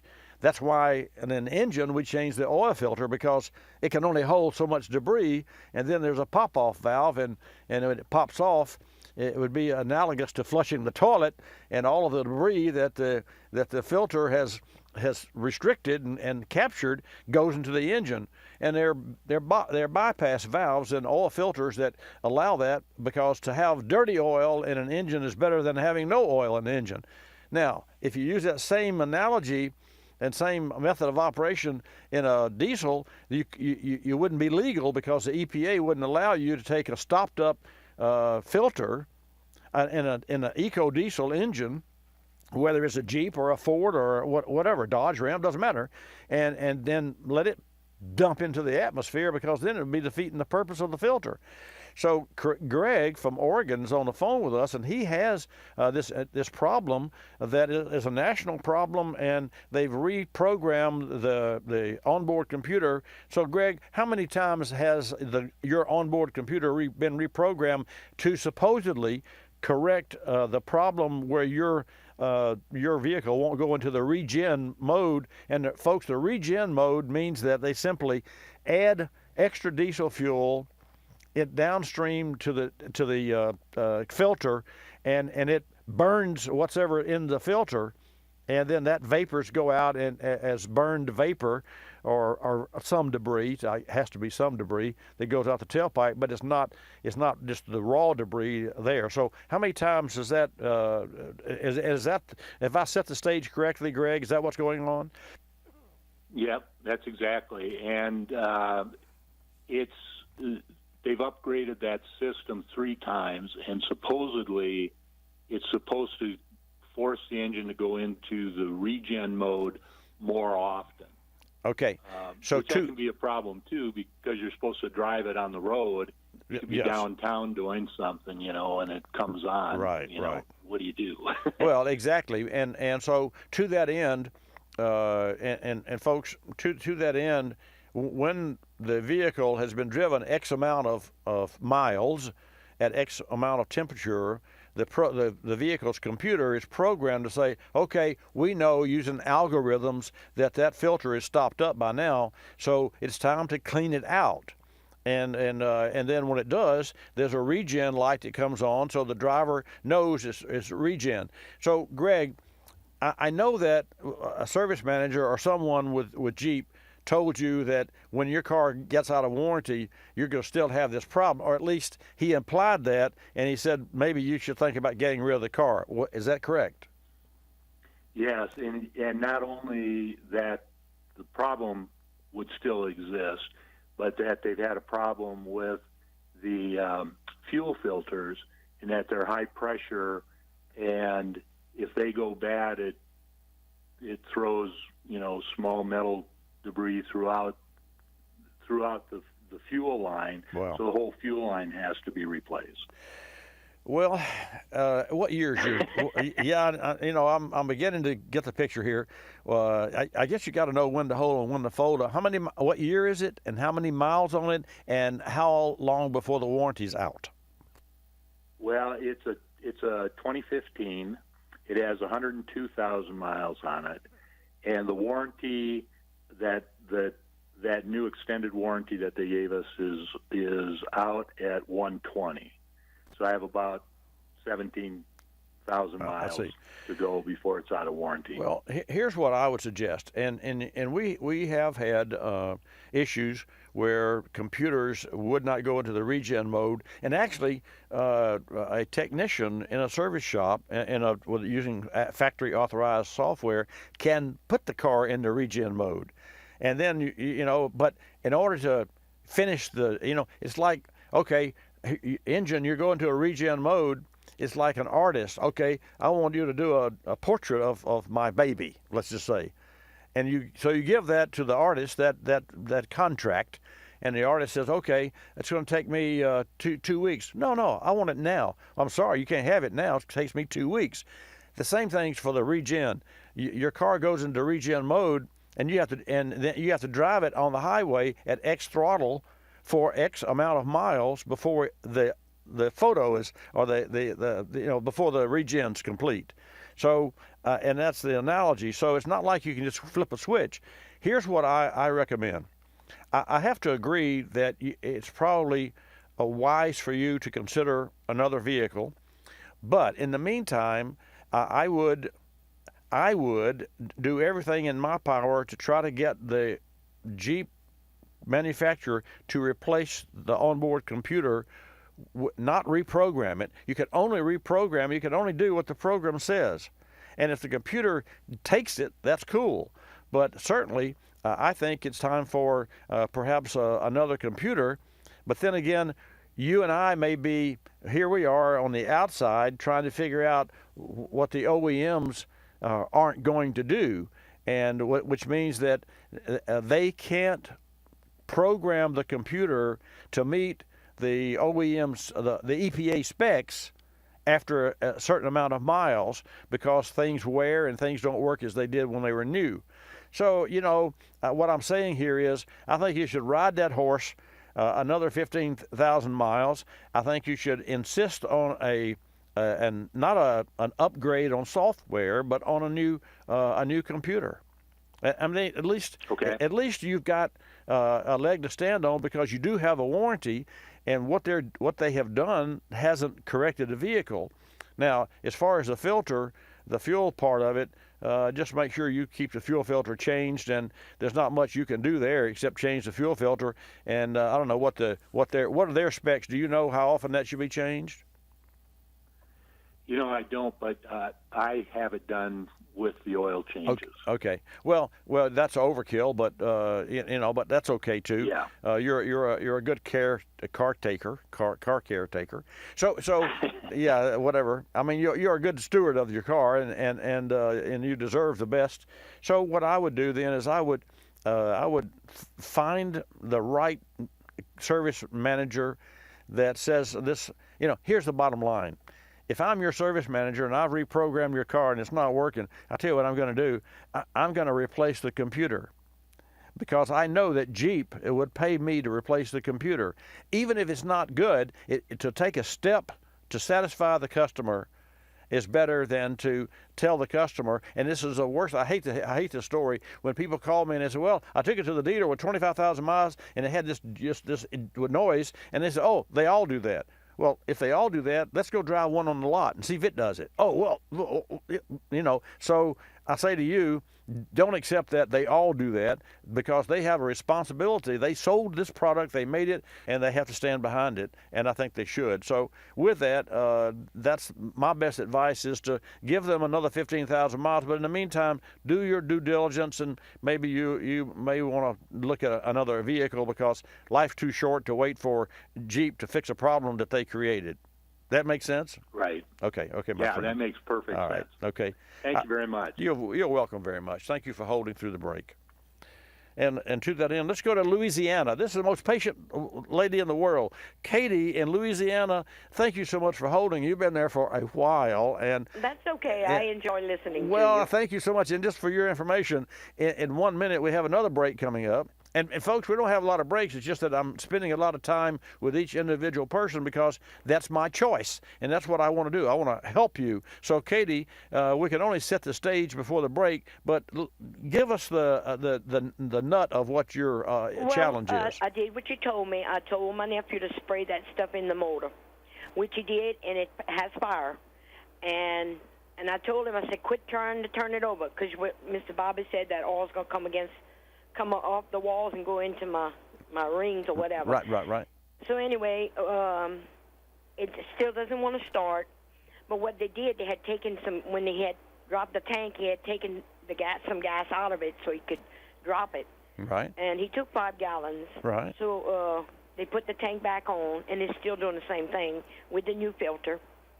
But he poured some gas on the tin, and it has water. All right. Hold on. She said a magic word there. I heard water. Water, as they say in Louisiana. When we come back, we're going to learn more from Katie about the water and the gasoline.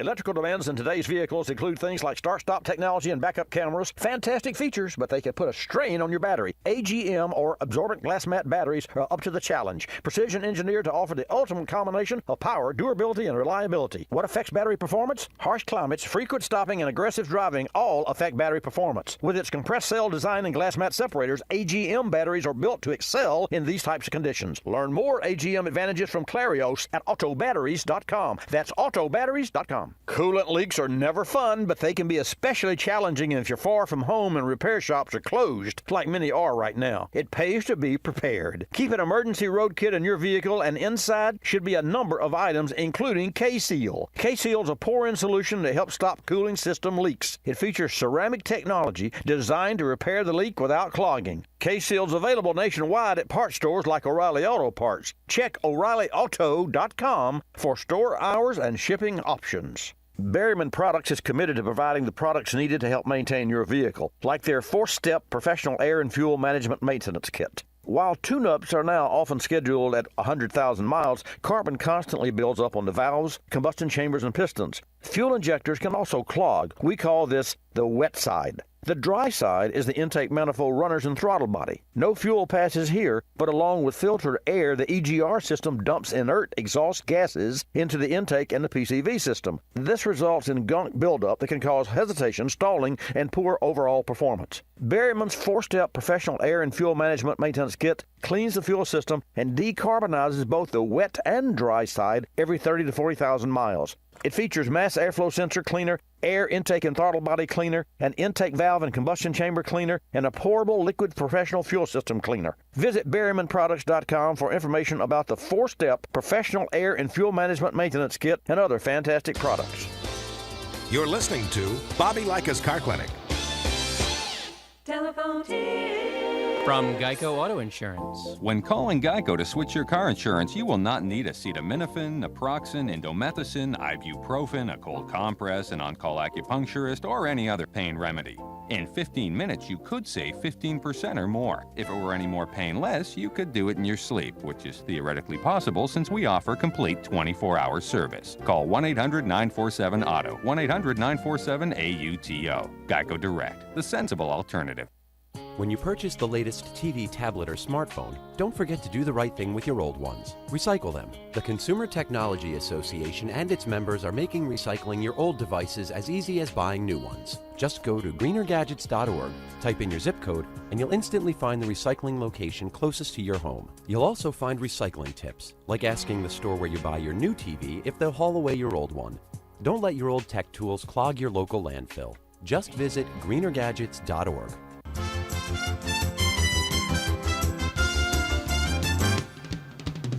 And now back to Bobby Likis Car Clinic and your host, Bobby Likis. And welcome back to this segment of Bobby Likis Car Clinic. So, Miss Katie, your Oldsmobile, last week you called and we talked, and then your family member was kept trying to crank the engine over, which will destroy the engine. I told him he was gonna mess it up. Yeah. Okay, now let me ask this question because I never heard you say this. When you sprayed something into the engine that was flammable, did it come to life? Would it start and then run? Well, what it did, it didn't do whoom. It did whoom like it wanted to start and it died out. Okay, but by spraying auxiliary fuel, even if it's hairspray or Well, I had gotten some special stuff for that. Okay, all right. So the engine, did the engine like that? Although it just didn't last long, but did it? It didn't last long, but yeah, it did. Okay. I had more progress. Well, I'm not looking for more progress. I'm asking you, did the engine go and run until it used up the spray? Yeah. Okay, all right. So now we know that your Oldsmobile has fire. Yeah, and now we know it has compression, and now we know that the engine is, we don't know how healthy it is, but we know that it would run if it had gasoline. And because we sprayed, not gasoline, because that's too dangerous, we sprayed something else. Now, that means that we're concentrating on the fuel, and your technician, who is your relative. Yeah, well, he kind of got upset with me. He came back. That's okay. He'll get over it. And So where are we then? So he took gas, and last thing I heard you say was water. So tell me about the water. I had filled it up that Sunday. And after I got out of church, I stopped at the food import and I filled it up. Right. And then it took me a half hour to get home. I drove all the way home and no problem. I parked the vehicle there. I didn't start it Monday or Tuesday, but I had to go to the doctor Wednesday. Right. And when I started, it would go and nothing. It was dead. Right. I mean, it didn't want to do nothing. I know, but we know that. But so what was it? Your cousin, your son-in-law, my nephew. Your nephew. So what did he do this week? Because you mentioned they had water. I heard you at the break. He had dropped the gas tank. Okay. And he took 5 gallons of gas out of it. Okay. So he could, because it was heavy. It was full of gas. Yeah. And he put it back, and it's still doing the same thing with the new filter. I mean the fuel pump. So anyway, he poured some on a sheet of tin. The gas absorbed, and then there water all over. So I want to know if I can drop that tank again and take all that gas out of there and clean that tank and put some fresh gas to see if that's the problem. Well, that's a lot of work to see if that's a problem. But if here's the bottom line, if you know, here's the problem. You don't have a trained technician doing the work. So you're working. You and I are trying to fix a problem, but somebody else is. Guess what I'm fixing to do, Mr. Bobby? I'm going to get somebody to exactly. put it on the machine. And Katie, here's the bottom line: forget the machine. The machine's not going to fix the car. A human being's going to fix the car. The machines that people think that we have that can plug in the car and tell you what's wrong, that's not true at all. Never has been. There is no machine. Well, I know a good mechanic. Okay, all right. Now you're talking. Now you're talking. So here's what you want to do. Forget your nephew. Because you've been dealing with this for 2 weeks, you got the same problem. And folks, this car wasn't through the hurricane. This happened before the hurricane. So anyway, Miss Katie, you take the car to a local technician and have them take a sample of the fuel that's in the tank, because the fuel pump will pull off the bottom of the tank, and if there's water in the fuel, the water's heavier than the fuel, and so they'll come out of the fuel line. The water will come out of the fuel line, and to prove that, all you got to do is take the fuel filter off and back pour the fuel out of the filter and into a pan, take a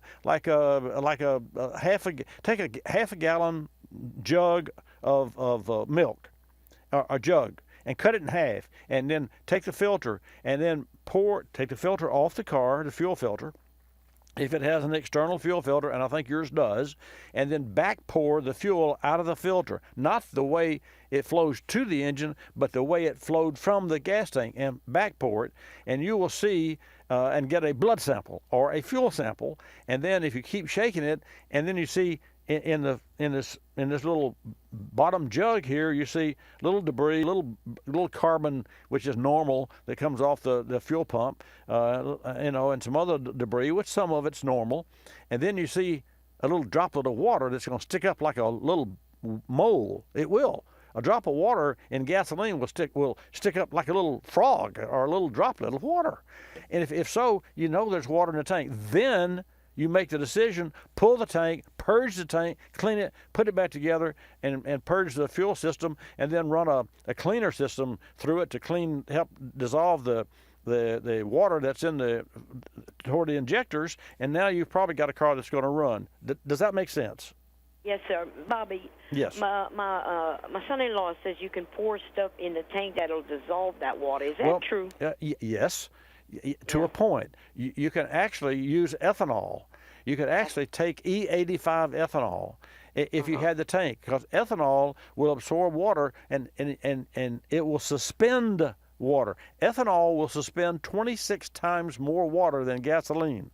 So it's possible that I picked up some water from the gas that I had just filled up. It's possible, but if it's so much so that the engine doesn't run, nothing you put in the tank is going to absorb that much water. True. I had never, but you know what? They got some evil people, yeah. Somebody could have done this to me. Well, they could have, but hey, you just put that Louisiana spell. God you put that good. Louisiana spell on them. Oh God. Yeah. I'm so sick, Bobby. I'm stuck at home, but that's okay. Well, you get over it. You get over it. You just hang in there, and you find you a technician, and you take that car to a technician. I have a good one. All right. All okay, right, my Bobby, dear. Thank you for your time. Thank you for your call. And you have a good day. You as well. Be safe. I think her nephew is trying to help her, but it's not. Let's go to Jim in Mississippi. Jim, what would you advise Katie to do? I always, when I get a vehicle like that, Bobby, it's been sitting up a while, I get 2 bottles of alcohol. Well, pour it in that tank. But her engine, if there's so much water in the fuel tank that it won't run, then you're way beyond what 2 bottles of alcohol will. And isn't that something? Think about what you just said. What is ethanol? It's alcohol, and yet all of the chemical companies, and even some that I've historically represented, came out with ethanol treatment. Bunk. Let me tell you something. Ethanol treatment, and like heat and iso heat. Now there's a company that makes heat and iso heat. What is in iso heat? Alcohol. And yet that same company made an anti-ethanol because ethanol's bad because it's got alcohol in it. Really? I asked the engineers. I spent 30 minutes on the phone, 3-on-1, 3 representatives from one company, their chemist, their salesman, and their owner, and me, 3-on-1, and they were telling me all the bad things about ethanol. And it's only because some of it they didn't know any better, some of it they didn't care, and some of it they just want to make a product that somebody will buy. And as Dennis Rawson, who was a Jedi, in my opinion, with a chemist, used to work before he retired with BG Chemicals. He said, Bobby, people buy these pour and prays. Now, they make pour and prays. Every company makes pour and pray. Yeah, your car doesn't run right, so you go get a fuel filter cleaner and pour it in the gas tank and pray it fixes your car. And that's called pour and pray. Now, I'm not condemning pour and prays.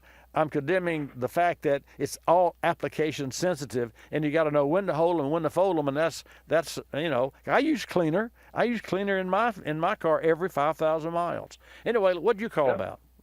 Okay, I talked to you one time about a 2001 Town and Country. You said you had one. Bobby, I'm the proud owner of 2 of them things. Now, one's a Town and Country, the other's a Dodge Caravan.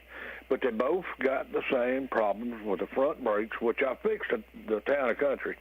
My wife's daughter just bought my wife a 2001 Caravan. It's a fine-looking vehicle. Got the problem with the brakes. But anyhow, I let my daughter have the Town and Country, and she put it in the shop out here about 4 miles away. He hooked that computer up, said it had to have plugs and plug wires, so he replaced them. I went and got the van, drove it home. And when my daughter went to leave, it went to missing. I took it back to him. I said, look at here, on the coil pack, I pulled the center wire off. There was no change in it. You can reach up and grab that prong coming out of that coil pack. Mm-hmm. Do nothing. But if you idle it up a little bit, it'll bite you. But at an So is that idle... going to be the coil pack, or is it going to be that brain up there telling this thing? Well, wait a minute. If that coil pack works at 1,500 RPM, but it doesn't work at 1,000 RPM, it's not the coil's fault, because the coil doesn't know. The coil doesn't know when to fire. It has to be told when to fire. So there's voltage going to the coil, and the onboard computer switches the load. Opens and closes the circuit. Just like a set of points, electronic set of points is all it really is. So to me, that would be, sound like maybe a crank sensor or a cam sensor, or it could be what's called a driver, and a driver is in the computer itself, and a driver is what they use to complete a circuit, And I'm not a computer ones and O's guys, but one of these days I want to get somebody on. But anyway, so I think that your problem has to do with a sensor and or the onboard computer, not the coil. And Jim, all you got to do is to put that coil in another hole and move another one over there that works. And if it does the same thing, it's not the coil. Yeah. Well, Bobby, I've had it hooked up on 3 different computers. One at the fellow that put the plug and plug wires in it. Right. He said, I hooked it up on this $20,000 computer. I don't read a misfire. I said, well, look, it's missing. I took it to 2 other places. I got the same readout. And it running like it's doing, it don't want to shift right. No, that's true, yeah, because the engine's down on power. Well, here's a point. Let's forget about the computer. You made the statement that there was no coil voltage at an idle, but it was at 1,500, right? Just enough to let you know it's there, not enough to break your elbow, Well, then what you need to do is take another coil that will break your elbow and put it in that hole and see if that still exists, and then you'll know it's not the coil, it is what feeds and triggers. That's what I had in mind doing. Do it. Go do it. You're right. Well, Bobby, y'all have a great day, and I'll tell you something about that sore throat. Okay. If you get you some jalapeno pepper juice, one spoonful out and put it in your mouth, hold your head back, do that 3 times. It's too late now to catch it, but when you first feel that coming on, take my word for it. I'm not going to tell you it doesn't hurt you. Put that in your mouth, hold your head back, let it burn. It'll only burn for a second. That sore throat will go away. Well, I thank you for that, man. I appreciate that. There you go, folks. All right, we're going to take another. Thank you, Jim. We're going to take another call from. Actually, we're going to go to New Mexico, and then we're going to hear from Frank, who's got a generic question about gas. All when we come back. This Pro project is brought to you by Blaster and their new Pro Straw, featuring control flow technology. Folks, wheel alignment's an important part of vehicle maintenance. Proper alignment provides better handling and also extends tire life. But in some areas of the country, roads suffer from harsh winter climate, and salt damage is tough on steering linkages and suspension components, causing rust. Rust never sleeps, and it becomes evident when you try to make adjustments to tie rods or even caster and camber components. But there's a solution. PB Blaster Penetrant and its new Pro Straw, featuring control flow technology. When aligning the front end, be sure to apply Blaster using the convenient Pro Straw to tie rod adjusters and any fasteners that allow alignment changes. Blaster will make them easier to loosen and move. And using Blaster's new Pro Straw provides the ability to apply penetrant only where needed, ultimately making the job cleaner and more efficient. PB Blaster is available at home, auto, or hardware stores near you. Work it like a pro with Blaster products. For more information, go to blastercorp.com. You're listening to Bobby Likis Car Clinic. More than 1 million wild animals are killed each year illegally. Poaching is a major threat to our country's wildlife. I'm Tom Barry. I'm an actor with a desire to preserve living space for wildlife. The Humane Society Wildlife Land Trust does just that. Works with private landowners to protect wildlife, to preserve natural habitats. To learn more or to work with the Humane Society Wildlife Land Trust, call 800-729-SAVE. That's 800-729-SAVE, or visit wildlifelandtrust.org. Thank you. Did you know 26 million Americans have kidney disease and most don't know it? The day I was diagnosed, I didn't know what to do. I called the National Kidney Foundation, and the young lady who answered stayed on the phone with me and walked me through step by step. She too was surviving kidney disease. And she showed me there could be life after kidney disease. Visit the National Kidney Foundation at kidney.org. Now you know. We're a land of cynics. We don't believe anything anymore. You know why? Because we've been told we've won $1 million, that it's new and improved, that it slices and dices, that our favorite singer is still alive, that we'll be prosecuted if we cut off the tags, and of course that everything is backed with a 100% money-back guarantee. So when we hear the words customer service, we don't believe it. Travelocity isn't surprised if you're a little skeptical when they say they have excellent customer service, and that there's actually a pleasant face behind this website, a living, breathing person with a supercharged computer full of answers. Someone who's willing to help when you get lost, and most of all, someone that will actually pick up the phone when you call with a question or a concern. Customer service is just another example of how Travelocity puts you in control of travel. Chances are you'll never have to use it, but it's good to know it'll be there if you need it. Travelocity.com. Go virtually anywhere.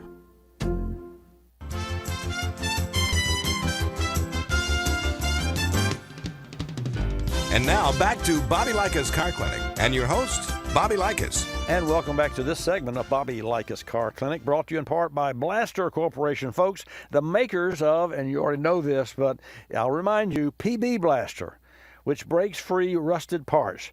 Remember, always use Blaster products when you're trying to break free rusted parts and work it like a pro. For more information, go to blastercorp.com. Let's go to New Mexico.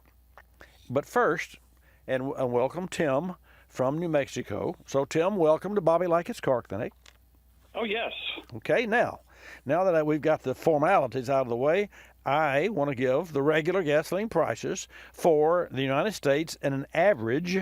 And the average for the U.S. is $2.18, which is lower than it was. Is lower than it was a year ago, and higher than it was last week, $2.18. The highest price is on the West Coast at $2.85. Now, folks, Tim Scott lives in Alamogordo, New Mexico. He delivers new vehicles for dealerships now and again. So, Tim, welcome back to Bobby Likis Car Clinic. Always love to hear from you. Hello, Bobby. It's been an interesting show today. Yeah, it has. It's been, I was talking with Jonathan, and Jonathan's doing a great board op today. He's producing the program, and John Irvin is hiding around the corner. I know he's doing something over there, probably in our chat room, and Miss Millie is doing her thing. But, we were talking during the break about, the length of calls and the time that I spent on each call, and we both agreed, and we all agree that and you just can't throw mud on the wall. There is no yes or no answer. Should I use synthetic oil? Well, depends. Well, should I buy new tires? Well, depends. How often should I have my oil changed? I mean, all the things that people don't know, and people own cars don't know what to do with them. Even people in shops sometimes don't know what to do with them. They're machines, and that's why the conversations are lengthy, because I'd rather help 5 people or 20 people than to throw mud on the wall and throw an answer that yes or no to 100 people. That makes sense? That makes lots of sense, Bobby. Yeah, well, thank you. It's interesting how people, cars that you and me and several are regulars, cars are a really big deal in our life. Yes. But my family and most everybody, it's a second or third, whatever thought. They don't take care of it until it's dead, and then what should I have done? It's too late now. Right. The automatic transmission should have been changed 100,000 miles ago. Right. Yeah. So. yeah, and so you have to. And one of my favorite, and I'm going to give away a trade secret here, and I'll only tell you this. Okay, I won't tell anybody. Okay, don't tell anybody. So I'll ask when somebody calls in, Bobby, I've got 175,000 miles in my car, and they want $2,000 to fix it. And I said, well, has this been a good car? That is a trick question, folks, and I'll admit that. That is a trick question. Has this been a good car? And here's the answer. I've never gotten any different answer. Never, and that's a big, strong word. They say, Oh, yeah. This car's been great. I've had 150,000, 170,000, and never had it in a shop. And then you can hear, and you know what? That's the reason that 175,000 you got to spend $2,000 or $4,000 or whatever, because you should have a car in a shop no less than twice a year, no less. And one other fallacy, Tim, that's oil changes. Folks think that maintenance is changing oil and filter. What about all the other lifebloods of the car? I mean, it's just so ridiculous. And I've preached this, I've practiced it, and I've just pushed it out as much as I possibly can. But I'll tell you, people will listen, when it hits their family. When they say, "Oh, my car's running fine," but it won't crank, and we can't go to work. Anyway, let's talk about gas prices in Mexico. Third week in a row. Wow, $1.61. I don't get that, but on the Gulf Coast, yep, we're running close. We're $1.86 in our neck of the woods, and that's up 1.6 cents. So it's $1.85, and now it's $1.86.6, and so I think obviously it has a lot that the price of gasoline, as I know, has to do with the price of crude. 70% of the price has to do with the price of crude, and then the other it has to do with transportation and of course the refinery cost. And also, I'm not so sure that I wonder really what it really does cost to make a gallon of gas. That'd be interesting. That would be interesting to find out. It would be. It would be interesting. You could never find that out. Oh no. You could not. I mean, there's just too many variables. And even if you're in the industry, and here's the point to that end. And I'm not against refineries. I use gas in my car. So the point is, if you own a refinery or if you own any business. And I'm feeling sorry for big corporations like Delta. I mean, how many billions of dollars do they need to make payroll between now and the end of the year? And and when you think about that, and you can't say, well, that's okay, that's commercial, let them go. We're going through a certain time right now that we've never seen before. And so I think that we all need to, if we could just, before whatever comes out of our mouth that's negative, I think we should have second thoughts about that and say, well, wait a minute, let me put myself in their shoes. And now, earlier, I was not condemning, but certainly I was on Jeep for not standing behind or for making a vehicle that they couldn't fix. And I think they should be held accountable. So being held accountable is one thing, but when you're under circumstances that you can't control, like a hurricane coming into Texas and Louisiana, that changes the game, anyway. But anyway, for you, did you make a trip this week? I made a trip every day this week. Wow. Well, so it was a good week for you then. Yes, it was a very good week. So what was the shortest and what was the longest, and then we'll move on. Let's see. Yesterday was the longest. I went to Albuquerque, and I took a 2020 Highlander and brought back a 2020 Sierra minivan. And then the shortest was Tuesday. We took three of us. We had a chase vehicle, but we took two vehicles to the auction in El Paso. But it was a good week all over. That's good. Overall. Well, great. Well, and you, obviously you had a safe week and safe travels. And was the weather kind to you?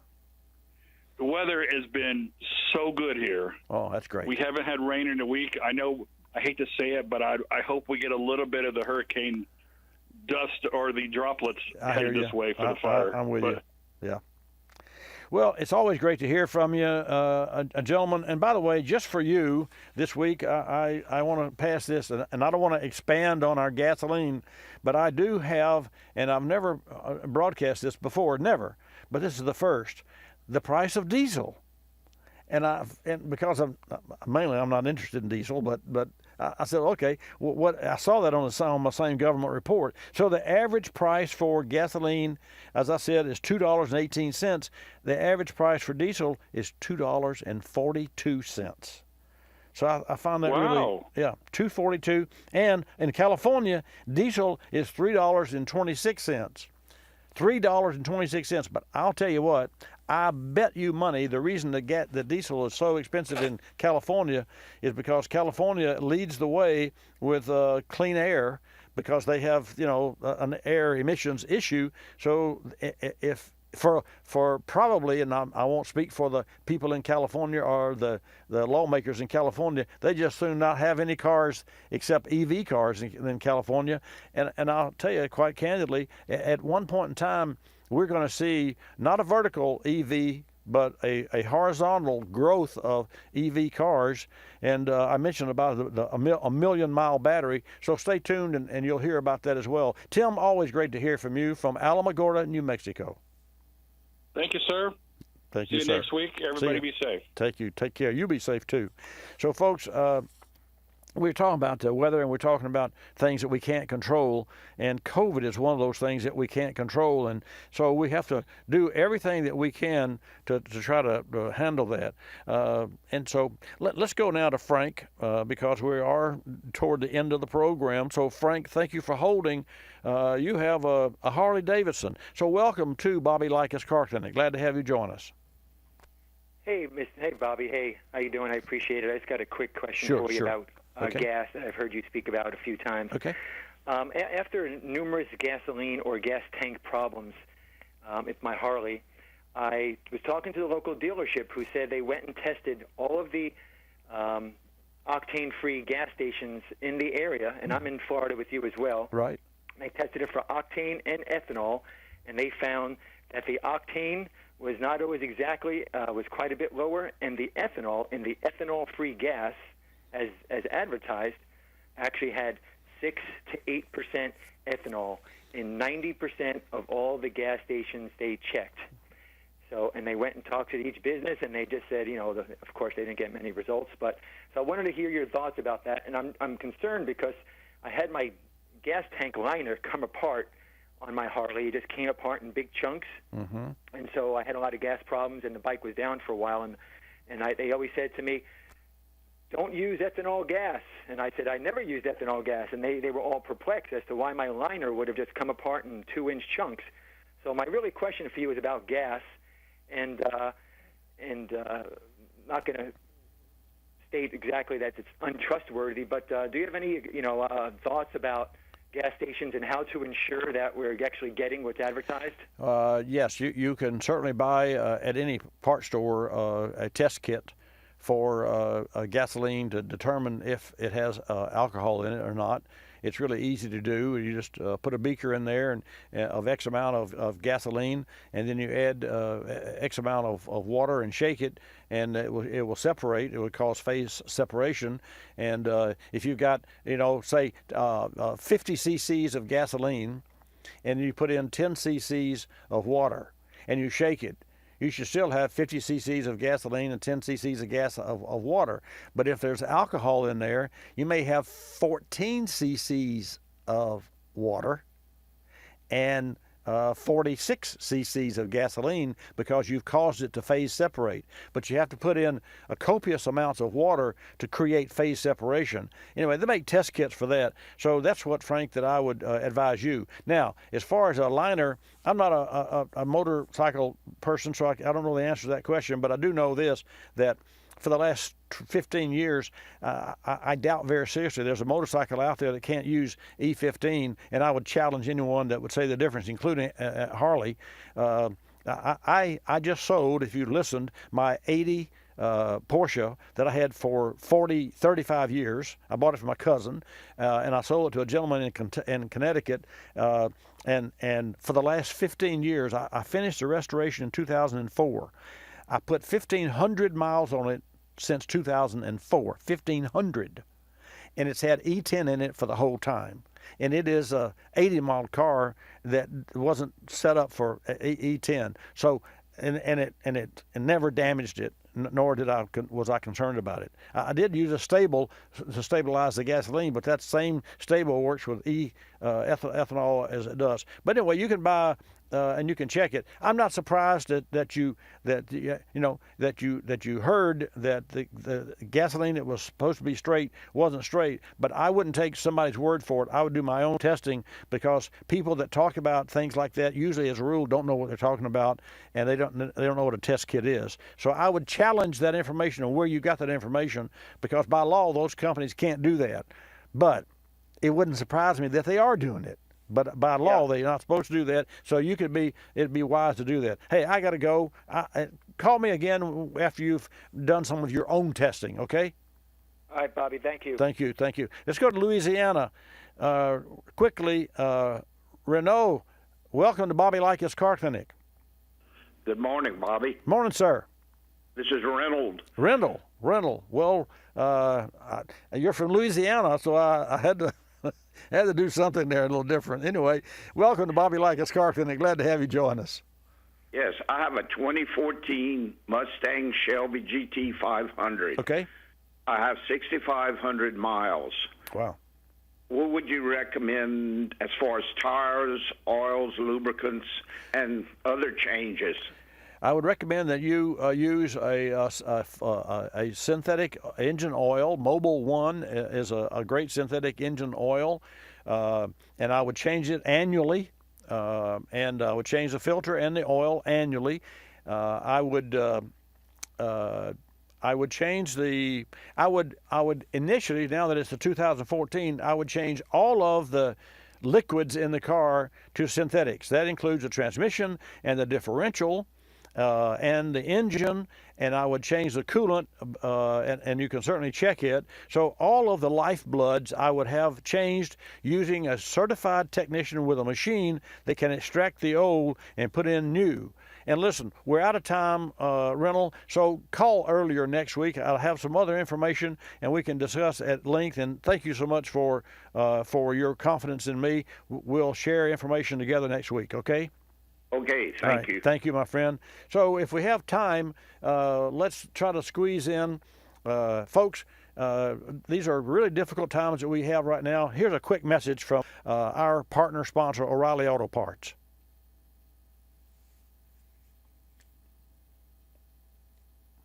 Well, we don't As we have navigate the COVID-19 crisis, O'Reilly Auto Parts is dedicated to serving you. We've been deemed an essential business, so our doors will stay open. We encourage you to buy online, then pick up curbside. Together, we're committed to getting through this. Well, there you have it, a message from O'Reilly Auto Parts, our partners, and I'll see you next Saturday from 10 till noon right here from the center of the automotive universe. I'm Bobby Likis. Like us, you'll love us. Have a safe week. This is Bobby Likis Car Clinic. Bobby Likis Car Clinic is a copyrighted presentation of Car Clinic Productions Incorporated and may not be reproduced or rebroadcast without the express written approval of Car Clinic Productions Incorporated.